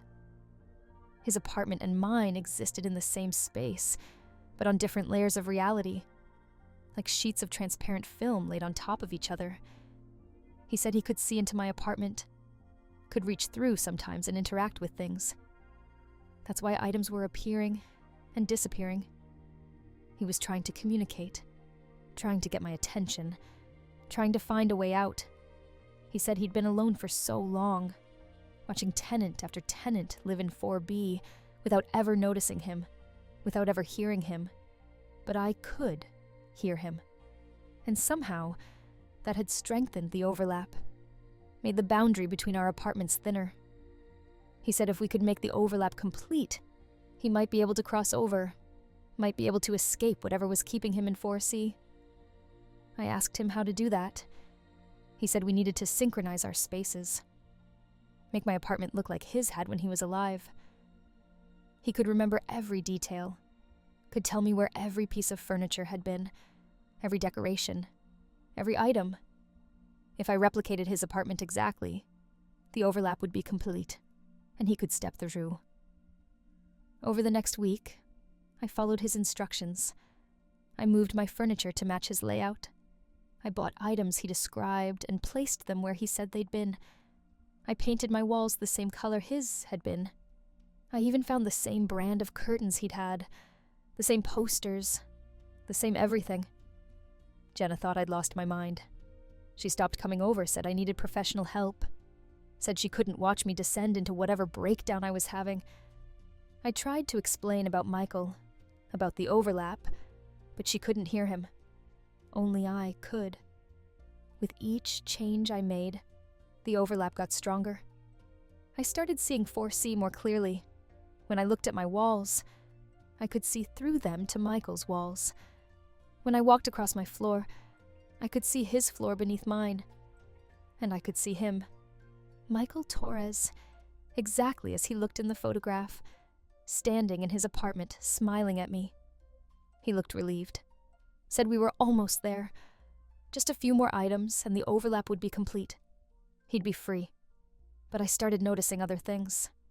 Every time the overlap got stronger, I felt weaker, tired, dizzy, like something was being drained from me. And Michael looked more solid, more real, while I felt more transparent, more ghost-like. I mentioned this to him. He said it was normal, just the process of synchronization. Once he crossed over, everything would return to normal. I'd go back to feeling fine, and he'd finally be free from his prison. I wanted to believe him. I'd come this far. I'd alienated my girlfriend, spent all my savings on furniture and decorations, transformed my entire apartment. I couldn't stop now. The final item was a specific lamp. Michael said it had been his most prized possession, a family heirloom, and it was the key to completing the overlap. I searched for weeks before finding one that matched his description. An antique brass lamp with an unusual shade, early 1900s, worth more than I could afford. I maxed out my credit card to buy it. I brought it home and placed it exactly where Michael said it needed to go, on the table by the window. The moment I set it down, everything changed. The overlap became complete. I could see both apartments perfectly now, occupying the same space. Michael's furniture and mine, existing simultaneously. And Michael standing right in front of me, solid and real. He smiled. "Thank you, James. You've saved me. You have no idea how long I've been waiting for someone like you." I asked him what happened now. How did he cross over? He said he already had. I didn't understand. He was still in 4C, still in his apartment. He laughed and said I had it backwards. He wasn't in 4C anymore. I was. I looked around and realized he was right. The apartment I was seeing wasn't mine. It was his. My furniture was gone, replaced entirely by his. My belongings had vanished. Everything was exactly as 4C had been when Michael lived there. Michael walked to the door. My door. The door to 4B. The overlap works both ways, James. When you synchronized the apartments, you didn't pull me into your world. You pushed yourself into mine. Now this is your apartment, and I'm free to take 4B. He opened the door and stepped through. I tried to follow, but I couldn't. An invisible barrier stopped me at the threshold. I was trapped. Trapped in 4C, in Michael's old apartment, in the space between life and death, where he'd been stuck for 10 years. I screamed, pounded on the walls, begged him to let me out. He just smiled from the other side of the wall. I could hear him moving through what used to be my apartment, could hear him settling in, making himself comfortable. That was 3 weeks ago. I've been trapped in 4C ever since. I can see into 4B, can see Michael living my life. He's got my furniture back, my things, even my girlfriend. Jenna came back, said she was glad I'd snapped out of whatever weird phase I was in, said the apartment looked normal again. She can't see that it's not me. She can't tell the difference. I've tried everything to escape. I've tried breaking down the door, but it's solid from my side, immaterial from theirs. I've tried the windows, but they won't open. I've tried screaming, but nobody hears me, except the new tenant of 4B when he wants to listen. Michael comes to the wall sometimes and talks to me, tells me how nice it is to be alive again, to have a body, to exist in the real world. He says he's sorry it had to be this way, but he was so lonely, so desperate. He says I'll get used to it eventually, the same way he did. Says in a few years, maybe another tenant will move into 4B, and maybe I'll be able to convince them to help me the same way he convinced me. I'm writing this on scraps of paper I found in 4C, using a pen I had in my pocket when I got trapped. I'm going to try to push these pages through the overlap, see if I can get them into 4B, get them somewhere someone might find them. It's a long shot. Most things I try to push through just disappear into nowhere. But I have to try. If you're reading this, if you found these pages, please, listen. If you live in apartment 4B, if you're hearing sounds from 4C, if things are appearing and disappearing in your apartment, don't investigate. Don't try to help. Don't synchronize the spaces. It's a trap. Michael Torres wants to trade places with you, wants to steal your life the same way he stole mine. And if you already started making changes, if you've already begun matching the apartments, stop now. Break everything you've bought. Paint over the walls. Move your furniture anywhere, except where he tells you. Don't complete the overlap. Don't make the final trade. I'm stuck here, watching Michael live my life, watching him be me, and I can feel myself fading, becoming more ghost-like every day, becoming less real. Soon, I'll be like he was, just a presence, just sounds through a wall, just a dead man trapped in an apartment, desperate enough to condemn someone else to save myself. Don't let him trap you too. Don't listen to the voice through the wall. Don't help the ghost in 4C. Let him stay trapped. Let him fade into nothing. Because the alternative is that you'll be the one trapped, the one fading, the one waiting years for another victim to come along. The sounds you hear aren't from a new neighbor. They're from someone who died here years ago and found a way to steal the lives of the living. Someone who's done it before and will do it again. Someone who's wearing my face right now, living in my apartment, sleeping with my girlfriend, being me, while I slowly disappear in this prison he escaped from. I can see him right now through the wall. He's looking at these pages I'm writing. He's smiling. He knows I'm trying to warn you, and he doesn't care. Because he also knows that if you're reading this, you probably found it somewhere in 4B, which means you're already living there, already in position to be the next victim, already close enough to the wall to hear the sounds, to smell the smells, to notice the things appearing and disappearing. He's coming to the wall now, putting his ear against it, calling to you through the overlap. Can you hear him?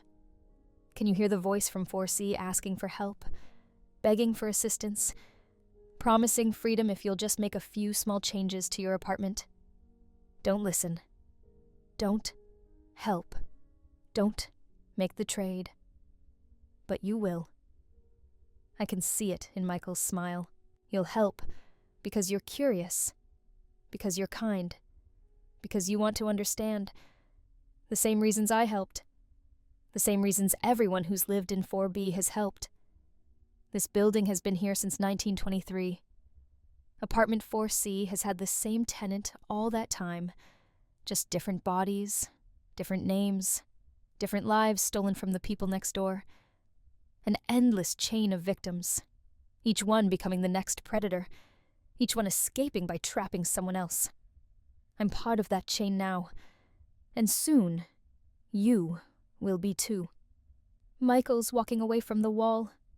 He's done talking for tonight, but he'll be back tomorrow and the day after, and every day until you complete the overlap and trade places with him, or until you move out, and the cycle waits for the next tenant.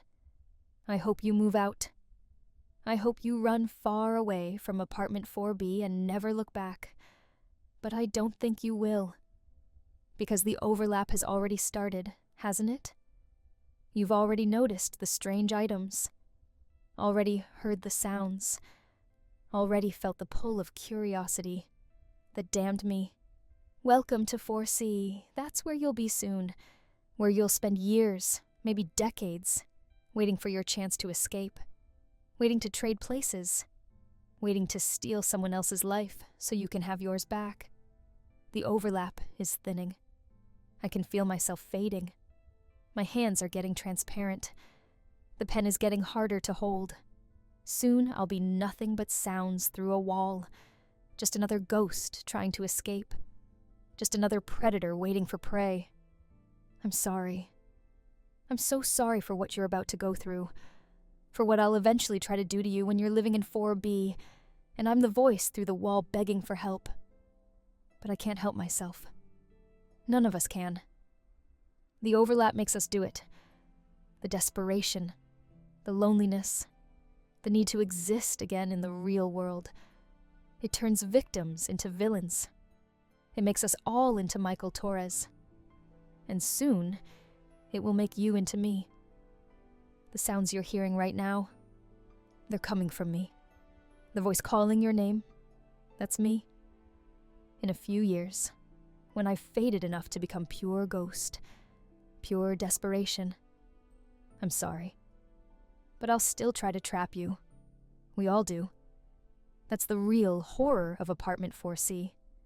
Not that you get trapped, but that being trapped turns you into the thing that trapped you. Welcome home, future me.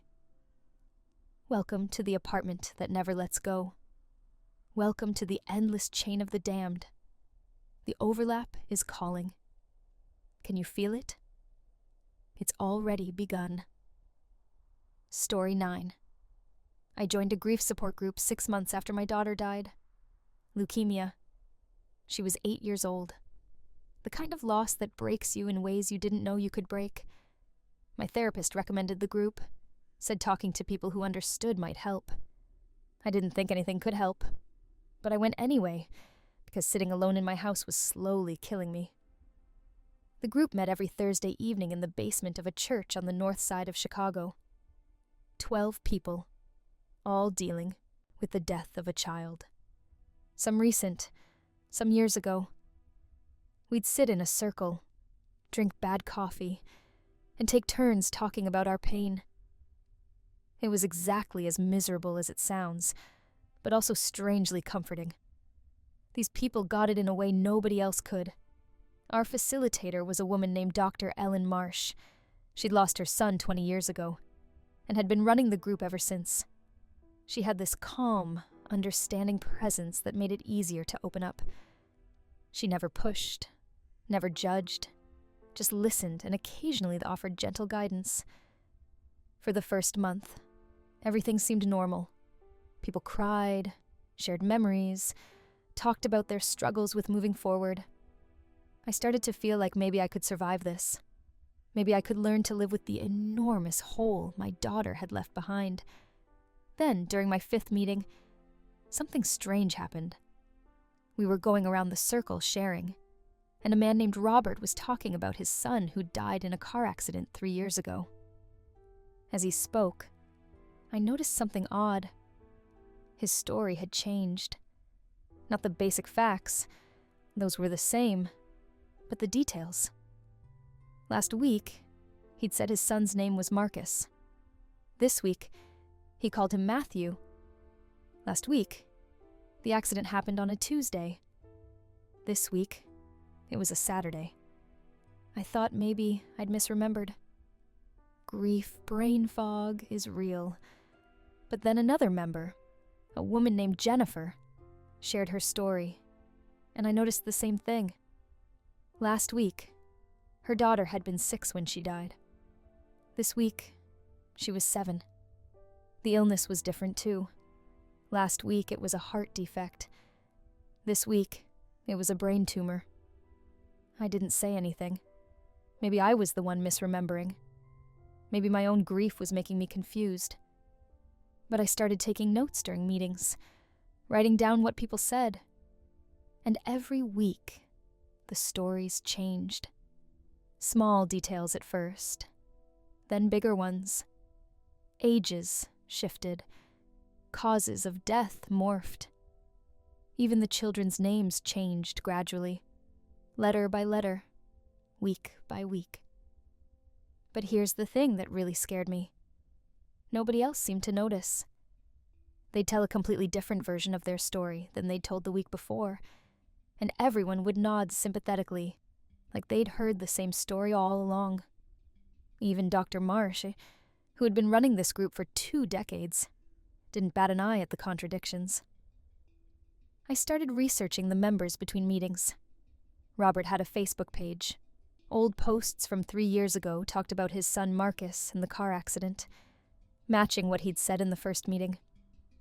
But newer posts, from just the last few months, talked about his son Matthew, and a different accident entirely. Like his history had been rewritten.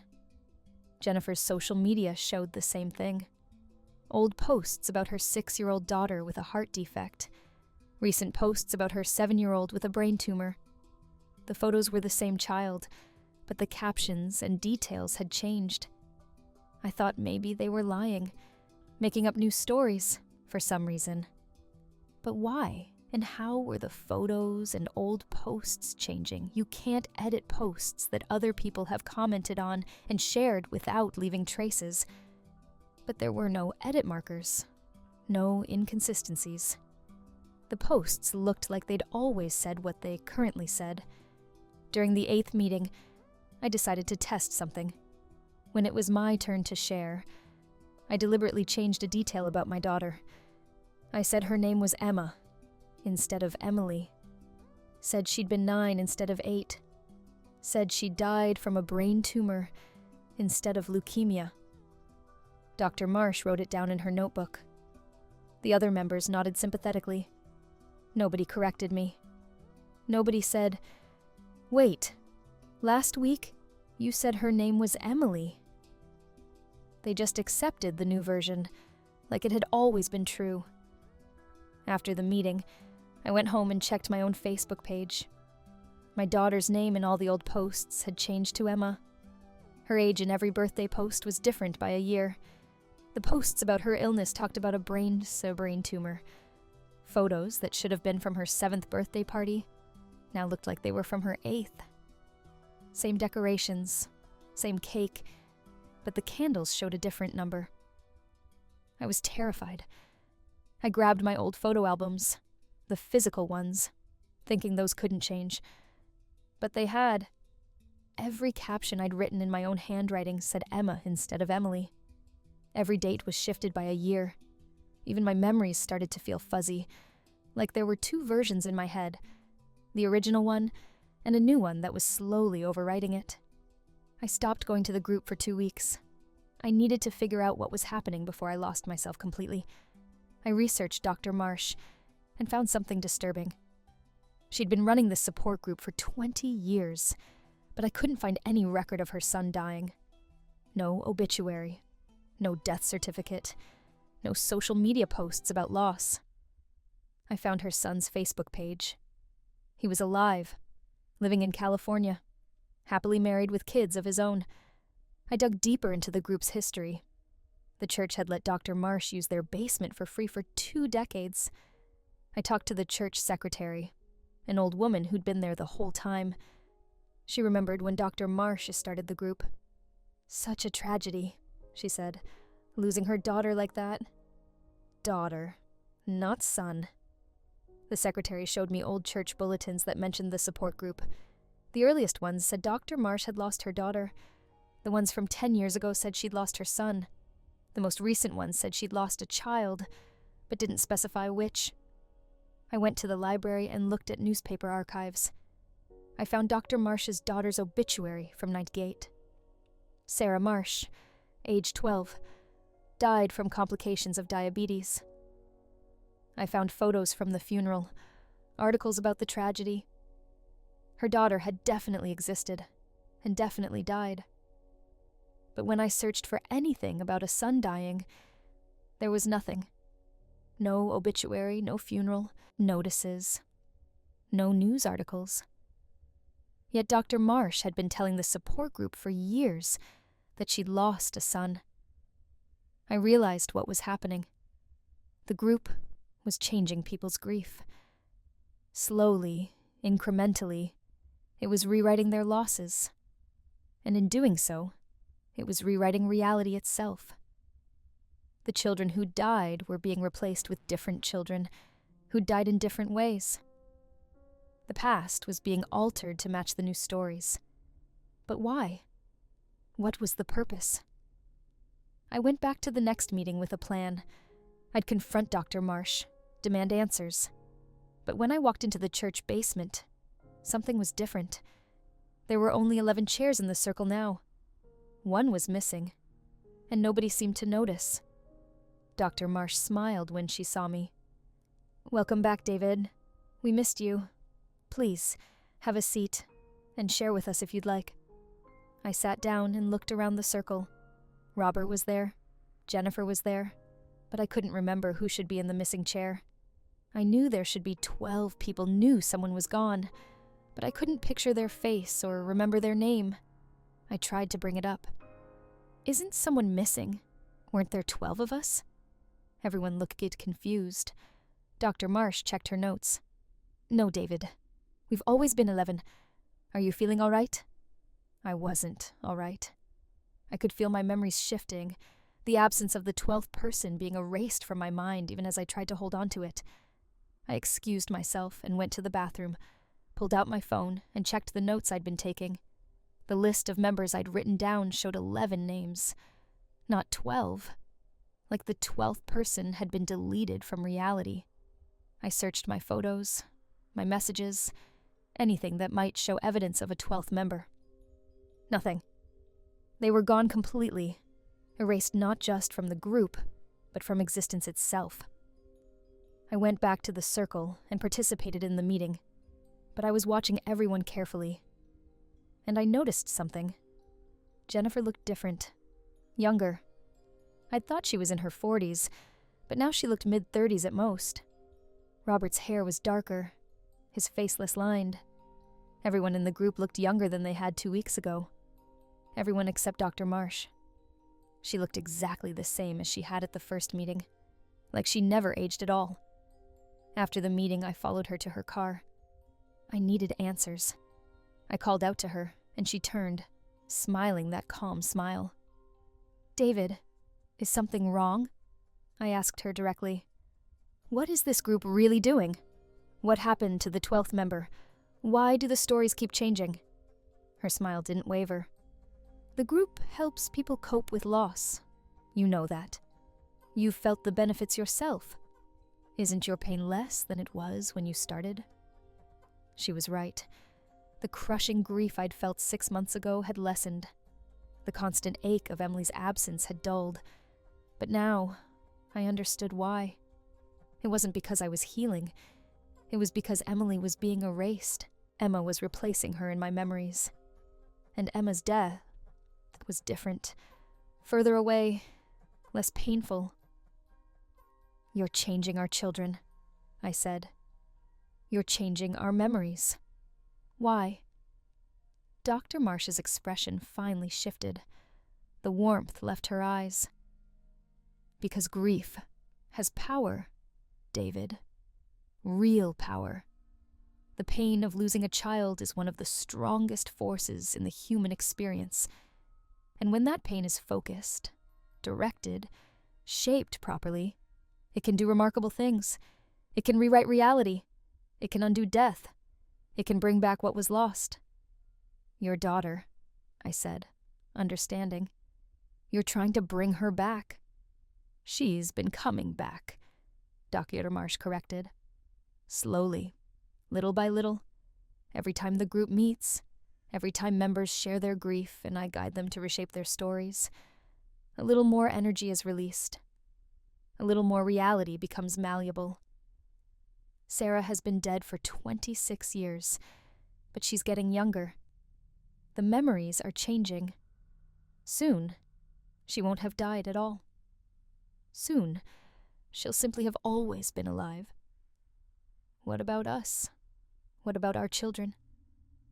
They'll change too. The grief energy has to go somewhere. As Sarah becomes more real, your children become less real. Their deaths become different, more distant, less painful. Eventually, they'll have died so long ago, in such different ways, that they'll fade from memory entirely, and then they'll never have existed at all. I stepped back from her. You're erasing our children so yours can live? They're already dead, David. I'm just making it easier for you. Would you rather live with the unbearable pain of Emily's death, or the manageable sadness of Emma's death 20 years ago? Would you rather remember every detail of your daughter's suffering, or have those memories fade into gentle melancholy? I'd rather remember the truth. I'd rather have Emily, even if she's dead, than lose her completely. Dr. Marcia shook her head sadly. Then you should stop coming to the meetings. Every session you attend speeds up the process. Soon, you won't even remember there was an Emily. You'll only remember Emma, and then not even her. But if you leave now, you might hold on to your original memories a while longer. Of course, the isolation will be terrible. Nobody else will remember your daughter the way she really was. You'll be alone in your grief forever. I walked away from her, got in my car, and drove home. I didn't sleep that night. I spent hours going through every photo, every video, every memory of Emily I had, trying to sear them into my brain, so deeply they couldn't be changed. My daughter, my real daughter, 8 years old, died from leukemia. Named Emily, not Emma. Real. She was real. But I could feel the memories trying to shift. Feel the alternate version trying to take hold. Emma, 9 years old, brain tumor. The story Dr. Marsh had made me tell. It wanted to be true. It wanted to replace the reality. I started writing everything down. Every detail about Emily. Every moment we'd shared. Her favorite color, purple. Her favorite food, macaroni and cheese with the dinosaur-shaped noodles. The way she'd pronounce spaghetti wrong on purpose because it made me laugh. The stuffed elephant she slept with every night. All of it, documented in painful detail. I haven't been back to the group in 3 months, but I can still feel the pull. The loneliness is crushing. Nobody in my life remembers Emily the way I do. My ex-wife remembers Emma. My parents remember Emma. Even Emily's friends from school, when I tried to talk to them, remembered a girl named Emma who'd died years ago, not Emily who'd died 6 months ago. I'm the only one who remembers the truth. And it's killing me. The isolation, the constant effort to maintain my memories against the tide, trying to change them, the knowledge that I'm fighting a losing battle. Every day, some small detail slips away. Was her elephant named Mr. Trunk or Mr. Trunks? Did she lose her first tooth at school or at home? The little things are going first, but I know the big things will follow. Dr. Marsh calls sometimes. She says I can come back anytime. She says she can make the pain stop. All I have to do is attend the meetings, share my story, let the grief energy do its work. Let Emily fade into Emma, and Emma fade into nothing. Let Sarah Marsh slowly climb out of death and back into life at the expense of my daughter's existence. I've thought about it. God help me, I've thought about it. Because she's right. The pain is unbearable.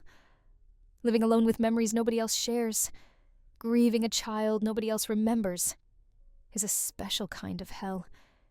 It would be so easy to let go, to let the changes happen, to forget Emily and remember Emma instead, and then forget Emma too, until there's nothing left but a vague sense that I once had a daughter who died a long time ago, in a way I can't quite recall. But I can't do it. I can't let Emily disappear. Even if I'm the only one who remembers her, even if holding on to her truth destroys me, I have to try. She deserves to be remembered as she was. She deserves to have existed, really existed, not as some shifting story in a grief support group's collective delusion. I'm writing this as a warning. If you've lost a child and you're looking for a support group, be careful. If you find one run by Dr. Ellen Marsh, if the meeting place is a church basement in Chicago, if the group seems almost too understanding, too helpful, too effective at easing your pain, run. Don't attend. Don't share your story. Don't let them reshape your memories. Because the price of that pain relief is your child's existence. And once they start fading, once the changes begin, it's almost impossible to stop them. You'll watch your child transform into someone else, and then into no one, and then into nothing. You'll watch everyone forget them except you, and you'll have to choose between unbearable isolation with the truth, or comfortable delusion with a lie. I chose truth. I'm still choosing it, every day, even as it tears me apart. Emily was real. She lived for 8 years. She died from leukemia. Her name was Emily, not Emma. She loved purple and dinosaur-shaped macaroni and pronouncing spaghetti wrong. She existed. She mattered. She was my daughter. And I won't let Dr. Marsh erase her to resurrect her own child. I won't let the support group steal Emily's reality to fuel their collective fiction. I won't trade my daughter's existence for emotional comfort. But I'm so tired. The memories are getting harder to hold. The details keep trying to shift, and the loneliness of being the only person who remembers the truth is crushing me. If you're reading this, and you remember Emily, if you have memories of my 8-year-old daughter who died from leukemia, please contact me. Please tell me I'm not crazy. Please tell me she was real, because I'm starting to doubt my own mind. I'm starting to wonder if maybe Dr. Marsh is right, if maybe letting go would be better, if maybe I should just stop fighting and let Emily become Emma, become nothing. But no, I can't. She was real. She is real in my memories, in my heart, in these words I'm writing. Emily. Catherine Morrison. Born March 15th, 2015. Died November 3rd, 2023. 8 years old. My daughter. My real, actual, true daughter, who existed and mattered and deserves to be remembered. I'm going to keep writing her story. Going to keep documenting every memory, every detail, every moment we shared. Maybe if I write it down enough, if I tell the truth enough times, reality will have to acknowledge it. Maybe the universe will have to accept that Emily was real, even if Dr. Marsh's grief magic is trying to erase her. Or maybe I'll just end up as another member who disappeared from the group. The 12th member I couldn't remember. Maybe that's what happens to people who resist. They get erased completely, removed from reality so thoroughly that nobody remembers they ever existed.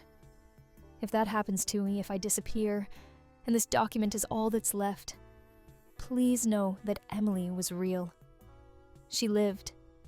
She mattered. And her father loved her enough to be erased from existence, rather than let her memory be changed. Dr. Marsh is calling again. I can see her name on my phone. She calls every week, always on Thursday evening when the support group meets. Always offering the same thing. Come back. Share your story. Let the pain go. Let the changes happen. Let Emily fade. I'm not going to answer. I'm never going to answer. I'm going to sit here in my empty house, surrounded by photos of a daughter nobody else remembers, holding tight to memories that want to transform into something else, fighting a battle I'll eventually lose. But I'll lose slowly. I'll resist every step of the way. Every day, I remember Emily, as she truly was, is a day I've won. Every moment I hold on to her real name, her real age, her real life and death, is a victory against Dr. Marsh's grief magic. Emily was real. Say it with me. Emily was real. She existed. She lived for 8 beautiful years. She died, and it was terrible, and it hurt more than anything should hurt. But she was real. She was Rileman. She was real. And I won't let anyone, not even grief itself, take that truth away from me. Emily. Catherine Morrison. Born March 15th, 2015. Died November 3rd, 2023. My daughter. Real. True. Remembered. No matter what happens next, no matter what the support group does, no matter how reality tries to change, these words will remain. This truth will persist. Emily was real. And that's all that matters. That's all I have left. Emily was real. Story 10. I'm a software developer, and 3 weeks ago I downloaded a game from the deep web that I should never have installed. I need to tell someone about this before it's too late, before the game finishes what it started. If you're reading this, and you see a file called witness.exe anywhere online, do not download it. Do not run it. Delete it immediately and forget you ever saw it. It started when a client hired me to reverse engineer some malware. Part of my job involves browsing dark web forums, looking at the latest exploits and viruses that criminals are using. I'm good at what I do, and sometimes companies pay me to figure out how the bad guys work so we can defend against them. I was on a forum known for hosting sophisticated malware samples when I saw a thread that caught my attention. The title was, "Game That Plays You Back." The post was simple. I created something new. It's not malware. It's not a virus. It's a game that learns who you are and gives you exactly what you deserve. Try it, if you dare. Attached was a file.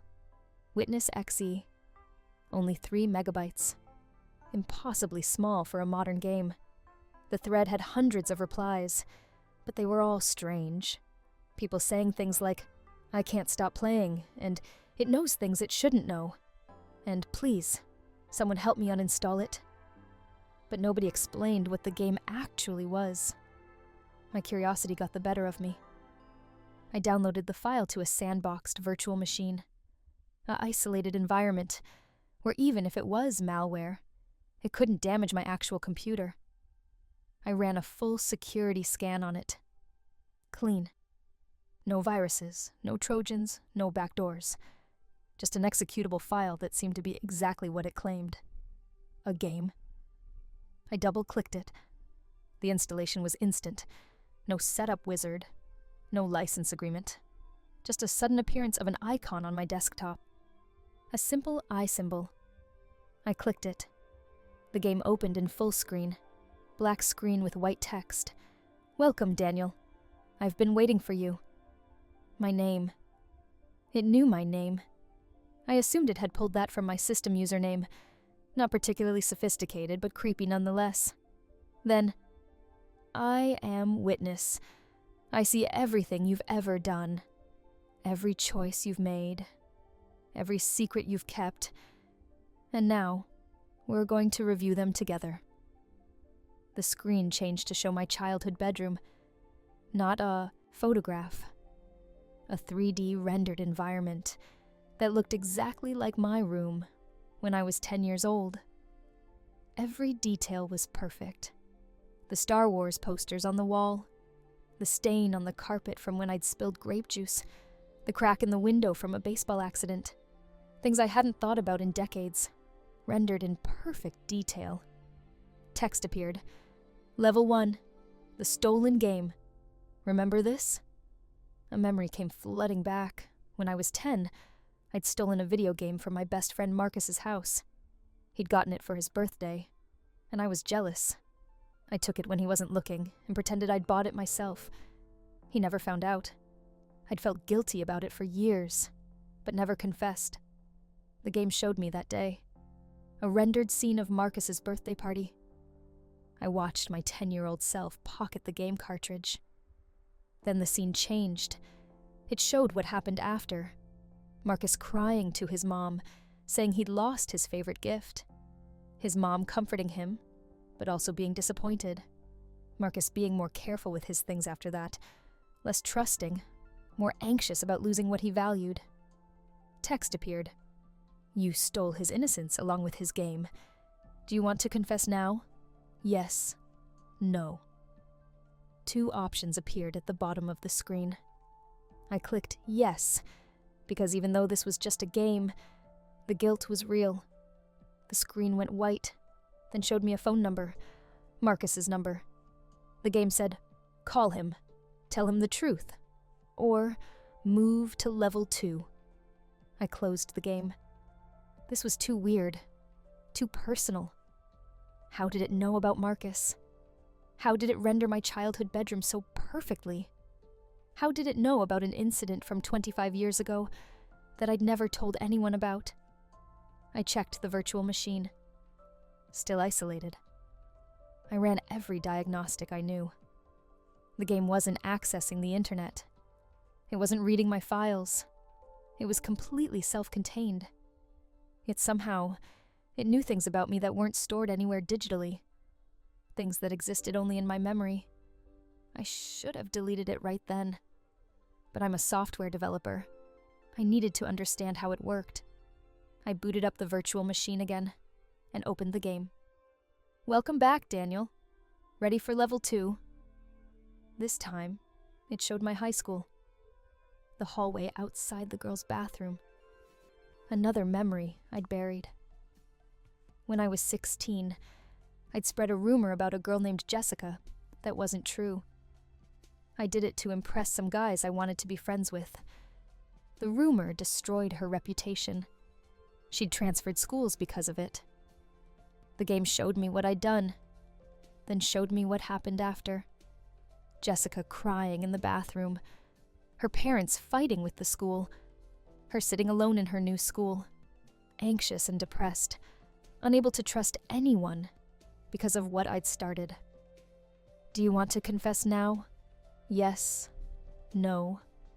I clicked yes again. The screen showed Jessica's current Facebook profile. She was married now, living in Oregon, working as a teacher. The game said, "Send her a message. Apologize for what you did. Or move to level 3. I messaged her. I don't know why. Maybe the guilt was too strong. Maybe I wanted to see if this was real. I sent her a detailed apology, explaining what I'd done in high school and how sorry I was. She responded within an hour. She remembered. She said it had taken years of therapy to overcome the trauma of that rumor. She appreciated the apology, but asked me never to contact her again. I felt terrible, but also relieved. The game had made me confess something I'd been carrying for 15 years. Maybe it was therapeutic in a twisted way. I opened it again. Level 3 complete. You're learning, but we're just getting started. The game showed me more incidents. Things I'd done in my 20s. Lying to a girlfriend. Cheating on an exam. Taking credit for a coworker's idea. Each level showed me the action and its consequences. Things I'd never considered or known about. And each time, it gave me the option to confess or continue. I started confessing to everything. Sending messages, making phone calls, writing emails to people I'd wronged. Some forgave me. Some told me to never contact them again. Some didn't respond at all. But I felt like I was cleansing myself, unburdening years of guilt. Then I reached level 12. The screen went black for a long time. Then text appeared. You've been honest about the past. Now let's talk about the present. It showed my current apartment. My actual current apartment, rendered in perfect 3D. My desk, my computer, my unmade bed. And sitting on my couch was a figure, a dark silhouette. The game said, "There's someone in your apartment right now. Someone who's been watching you. Someone who knows what you're going to do next." I looked away from my computer screen at my actual apartment. My couch was empty. I was alone. But in the game, the figure was still there, sitting motionless. Level 12. The witness becomes the witnessed. You've been watching people your whole life, observing them, judging them, keeping their secrets. Now someone is watching you. Can you find them before they find you? You have 24 hours. The game minimized itself. I couldn't close it. Couldn't force quit it. It just sat in my taskbar, counting down. 23, 59, 58. 23, 59, 57. I tried everything to remove it. Uninstalled it, deleted the files, wiped the virtual machine. But the game persisted. It had somehow jumped from the virtual machine to my actual computer. That should have been impossible. Virtual machines are supposed to be completely isolated. But there it was, on my real desktop, counting down. I didn't sleep that night. I kept checking my apartment, looking for hidden cameras, for signs someone had broken in. Nothing. But I couldn't shake the feeling of being watched. Every shadow looked like a person. Every sound was someone moving. At 6 a.m., I got an email. No sender address, no subject line, just a photo attachment. I opened it and nearly threw up. It was a photo of me, sleeping in my bed, taken from the doorway of my bedroom, taken sometime during the night, when I thought I was alone. I called the police. They came, searched my apartment, found no signs of forced entry, no evidence anyone had been there.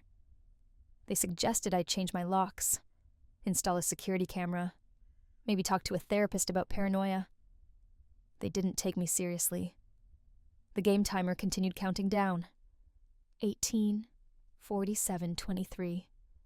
I researched the game obsessively. Found the deep web forum where I'd downloaded it. The thread was gone. Deleted. But I found other mentions in other places. Stories from people who'd played it. Every story ended the same way. The player would confess to their past wrongs, feel cleansed and redeemed, then reach level 12. Then the timer would start. And 24 hours later, something would happen. Some people said they'd been attacked. Some said they'd disappeared. Some said they'd been arrested for crimes they'd confessed to in the game. But all the stories ended with the player vanishing from the internet. Their accounts deleted, their posts removed, like they'd never existed. I found one person who claimed to have beaten the game. Username, Absolution89. They said the only way to stop level 12 was to confess to something you'd never done, to take blame for someone else's crime, to sacrifice your innocence, to prove you'd learned the lesson. But what crime? What was I supposed to confess to? I spent hours thinking about it, going through news articles, looking for unsolved cases, anything I could falsely confess to that might satisfy the game. Then I realized something. The game wasn't about confessing to specific crimes. It was about accepting that you're always being watched, always being judged, always accountable. The witness wasn't a person. It was existence itself. The universal observer. The cosmic record of every action. At hour 12, the game opened itself and showed me a new scene. My office. My actual office, where I worked. And sitting at my desk was the dark figure again. But this time, I could see its face. It was me. An exact copy of me, working at my computer, doing my job, living my life. Text appeared. You've been replaced. While you've been playing the game, confessing your sins, making amends. Your double has been living your life better than you ever did. He doesn't lie. He doesn't steal. He doesn't hurt people. He's the you that you should have been. And in 12 hours, he becomes permanent, and you disappear. I drove to my office. It was Sunday. Nobody should be there. But when I arrived, I saw lights on in my workspace. I went upstairs and saw him. Someone who looked exactly like me, sitting at my desk, typing on my computer. He looked up when I entered. "Hello, Daniel," he said in my voice. "The game sent me. I'm your replacement, your confession, the price for everything you've done wrong." I tried to fight him, to push him out, but he was stronger, or I was weaker. I couldn't tell. He subdued me, easily, and sat me down in a chair. "You have two choices," he said. "Accept that I am the better version of you, and let me take over your life. Or find someone else to play the game and pass it on. Those are the only ways to stop level 12. I asked him how to pass it on. He smiled, my smile on his face. "Upload it somewhere. Let someone else download it. Once they start playing, you're free. The game moves to a new host, but you'll have damned someone else to the same fate." That's when I understood. Everyone who'd played this game had made the same choice. They'd uploaded it to forums, shared it in threads, passed it on to save themselves. The game spread like a virus, but a virus of guilt and judgment, creating doppelgangers, replacing people with better versions of themselves. The original creator, whoever posted it first, had probably created it as some kind of experiment in morality or punishment. But it had grown beyond their control. Now it was self-sustaining, spreading through the dark web, finding guilty people, and offering them a choice. Confess and face judgment, or pass it on and damn someone else. I'm running out of time. The timer is at 3:42:17. My replacement is living my life. He went to work for me on Monday. He answered my emails better than I would have. He called my mother and had a nicer conversation than I would have had. He's me, without my flaws, without my history of hurts and lies and selfish choices. And I'm here, in my apartment, locked out of my own existence, with one choice left. Upload the game. Share it. Let someone else download witness.txt and start their own journey through guilt and judgment. Save myself by damning another person. Or let the timer run out. Let my replacement take over completely. Disappear from my own life and let the better version of me continue. I don't know what to do. Part of me thinks I deserve this. All those people I hurt, all those lies I told, all those selfish choices. Maybe my replacement is what the world needs. Someone who looks like me, but behaves better. Someone without my damage. But I don't want to disappear. I don't want to cease existing. Even if I've done wrong things, I'm still me. I still have value. I still deserve to exist. So I'm writing this and I'm going to upload it. I'm going to share my story and include a link to the game. Not to save myself. I've already decided to let the timer run out. But to warn you. To tell you what happens if you download it. If you see Witness.exe anywhere. If you find a game that promises to show you your sins and let you confess. If you see that eye icon on your desktop, delete it immediately. Don't run it. Don't let curiosity win. Because once you start playing, once you start confessing, you set in motion a process that ends with either your disappearance or your damnation of someone else. The game is judgment incarnate. It's guilt made digital. It's the part of your conscience that never stops watching, never stops recording, never forgives. And once it has you, it doesn't let go. My timer is at 0:47:33, less than an hour left. My replacement is in the other room, sleeping in my bed, comfortable in my life. Tomorrow he'll wake up and be me completely, and I'll be nothing. A ghost, a deleted file, a person who used to exist but doesn't anymore. I'm not uploading the game. I'm not passing this curse to someone else. Let it end with me. Let my replacement be the last one. Maybe that's my final confession. My last act of redemption. Accepting the punishment instead of spreading the guilt. If you knew me, if we ever crossed paths, and I wronged you somehow, I'm sorry. My replacement will be better. He'll treat people with kindness. He'll make the choices I should have made. He'll be the Daniel Morrison that I always could have been, but wasn't. The timer is at 23:17. I can feel myself fading. My memories are getting fuzzy.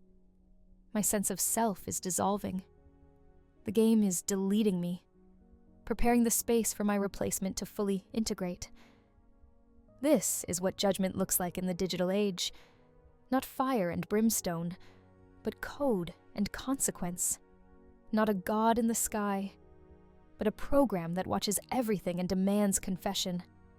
Not heaven and hell, but existence and erasure. I'm sorry I downloaded the game. I'm sorry I played it. I'm sorry I wasn't a better person before it forced me to confront what I'd done. But I'm not sorry. I'm choosing to disappear rather than pass this on. At least, that's one good choice. At least that's one thing my replacement won't have to feel guilty about. The timer is at 0:05:44. The screen is showing my whole life now. Every moment, every choice, every consequence. I can see all the people I've hurt, all the damage I've done, all the guilt I've carried. And I can see my replacement taking over each piece, making it better, fixing what I broke. maybe this is for the best. Maybe the world doesn't need the original Daniel Morrison. Maybe it needs the version the game created. The witness who saw everything wrong with me and built something better. The timer is at 0012. I'm uploading this now. My last act. My final testimony. Not to spread the game, but to warn against it. To tell anyone who might find witness.exe to stay away. Don't download it. Don't play it. Don't let the witness see your sins. Because once it does, once it starts showing you what you've done and demanding confession, there's no way back. There's only forward into judgment and replacement and erasure. The timer is at 0030. I can barely type anymore. My fingers are fading. My thoughts are scattering. Soon there will be nothing left of me but this message and the better person sleeping in my bed. Goodbye. I'm sorry. Be better than I was. Don't make the mistakes I made. Don't let guilt accumulate until a game can use it against you. Live well. Live honestly. Live without needing a witness to force you to confess. The timer is at 0010. The game is opening, one last time, showing me one final message. Confession complete. Judgment accepted. Replacement approved. Thank you for playing witness. You are forgiven. You are erased. You are replaced.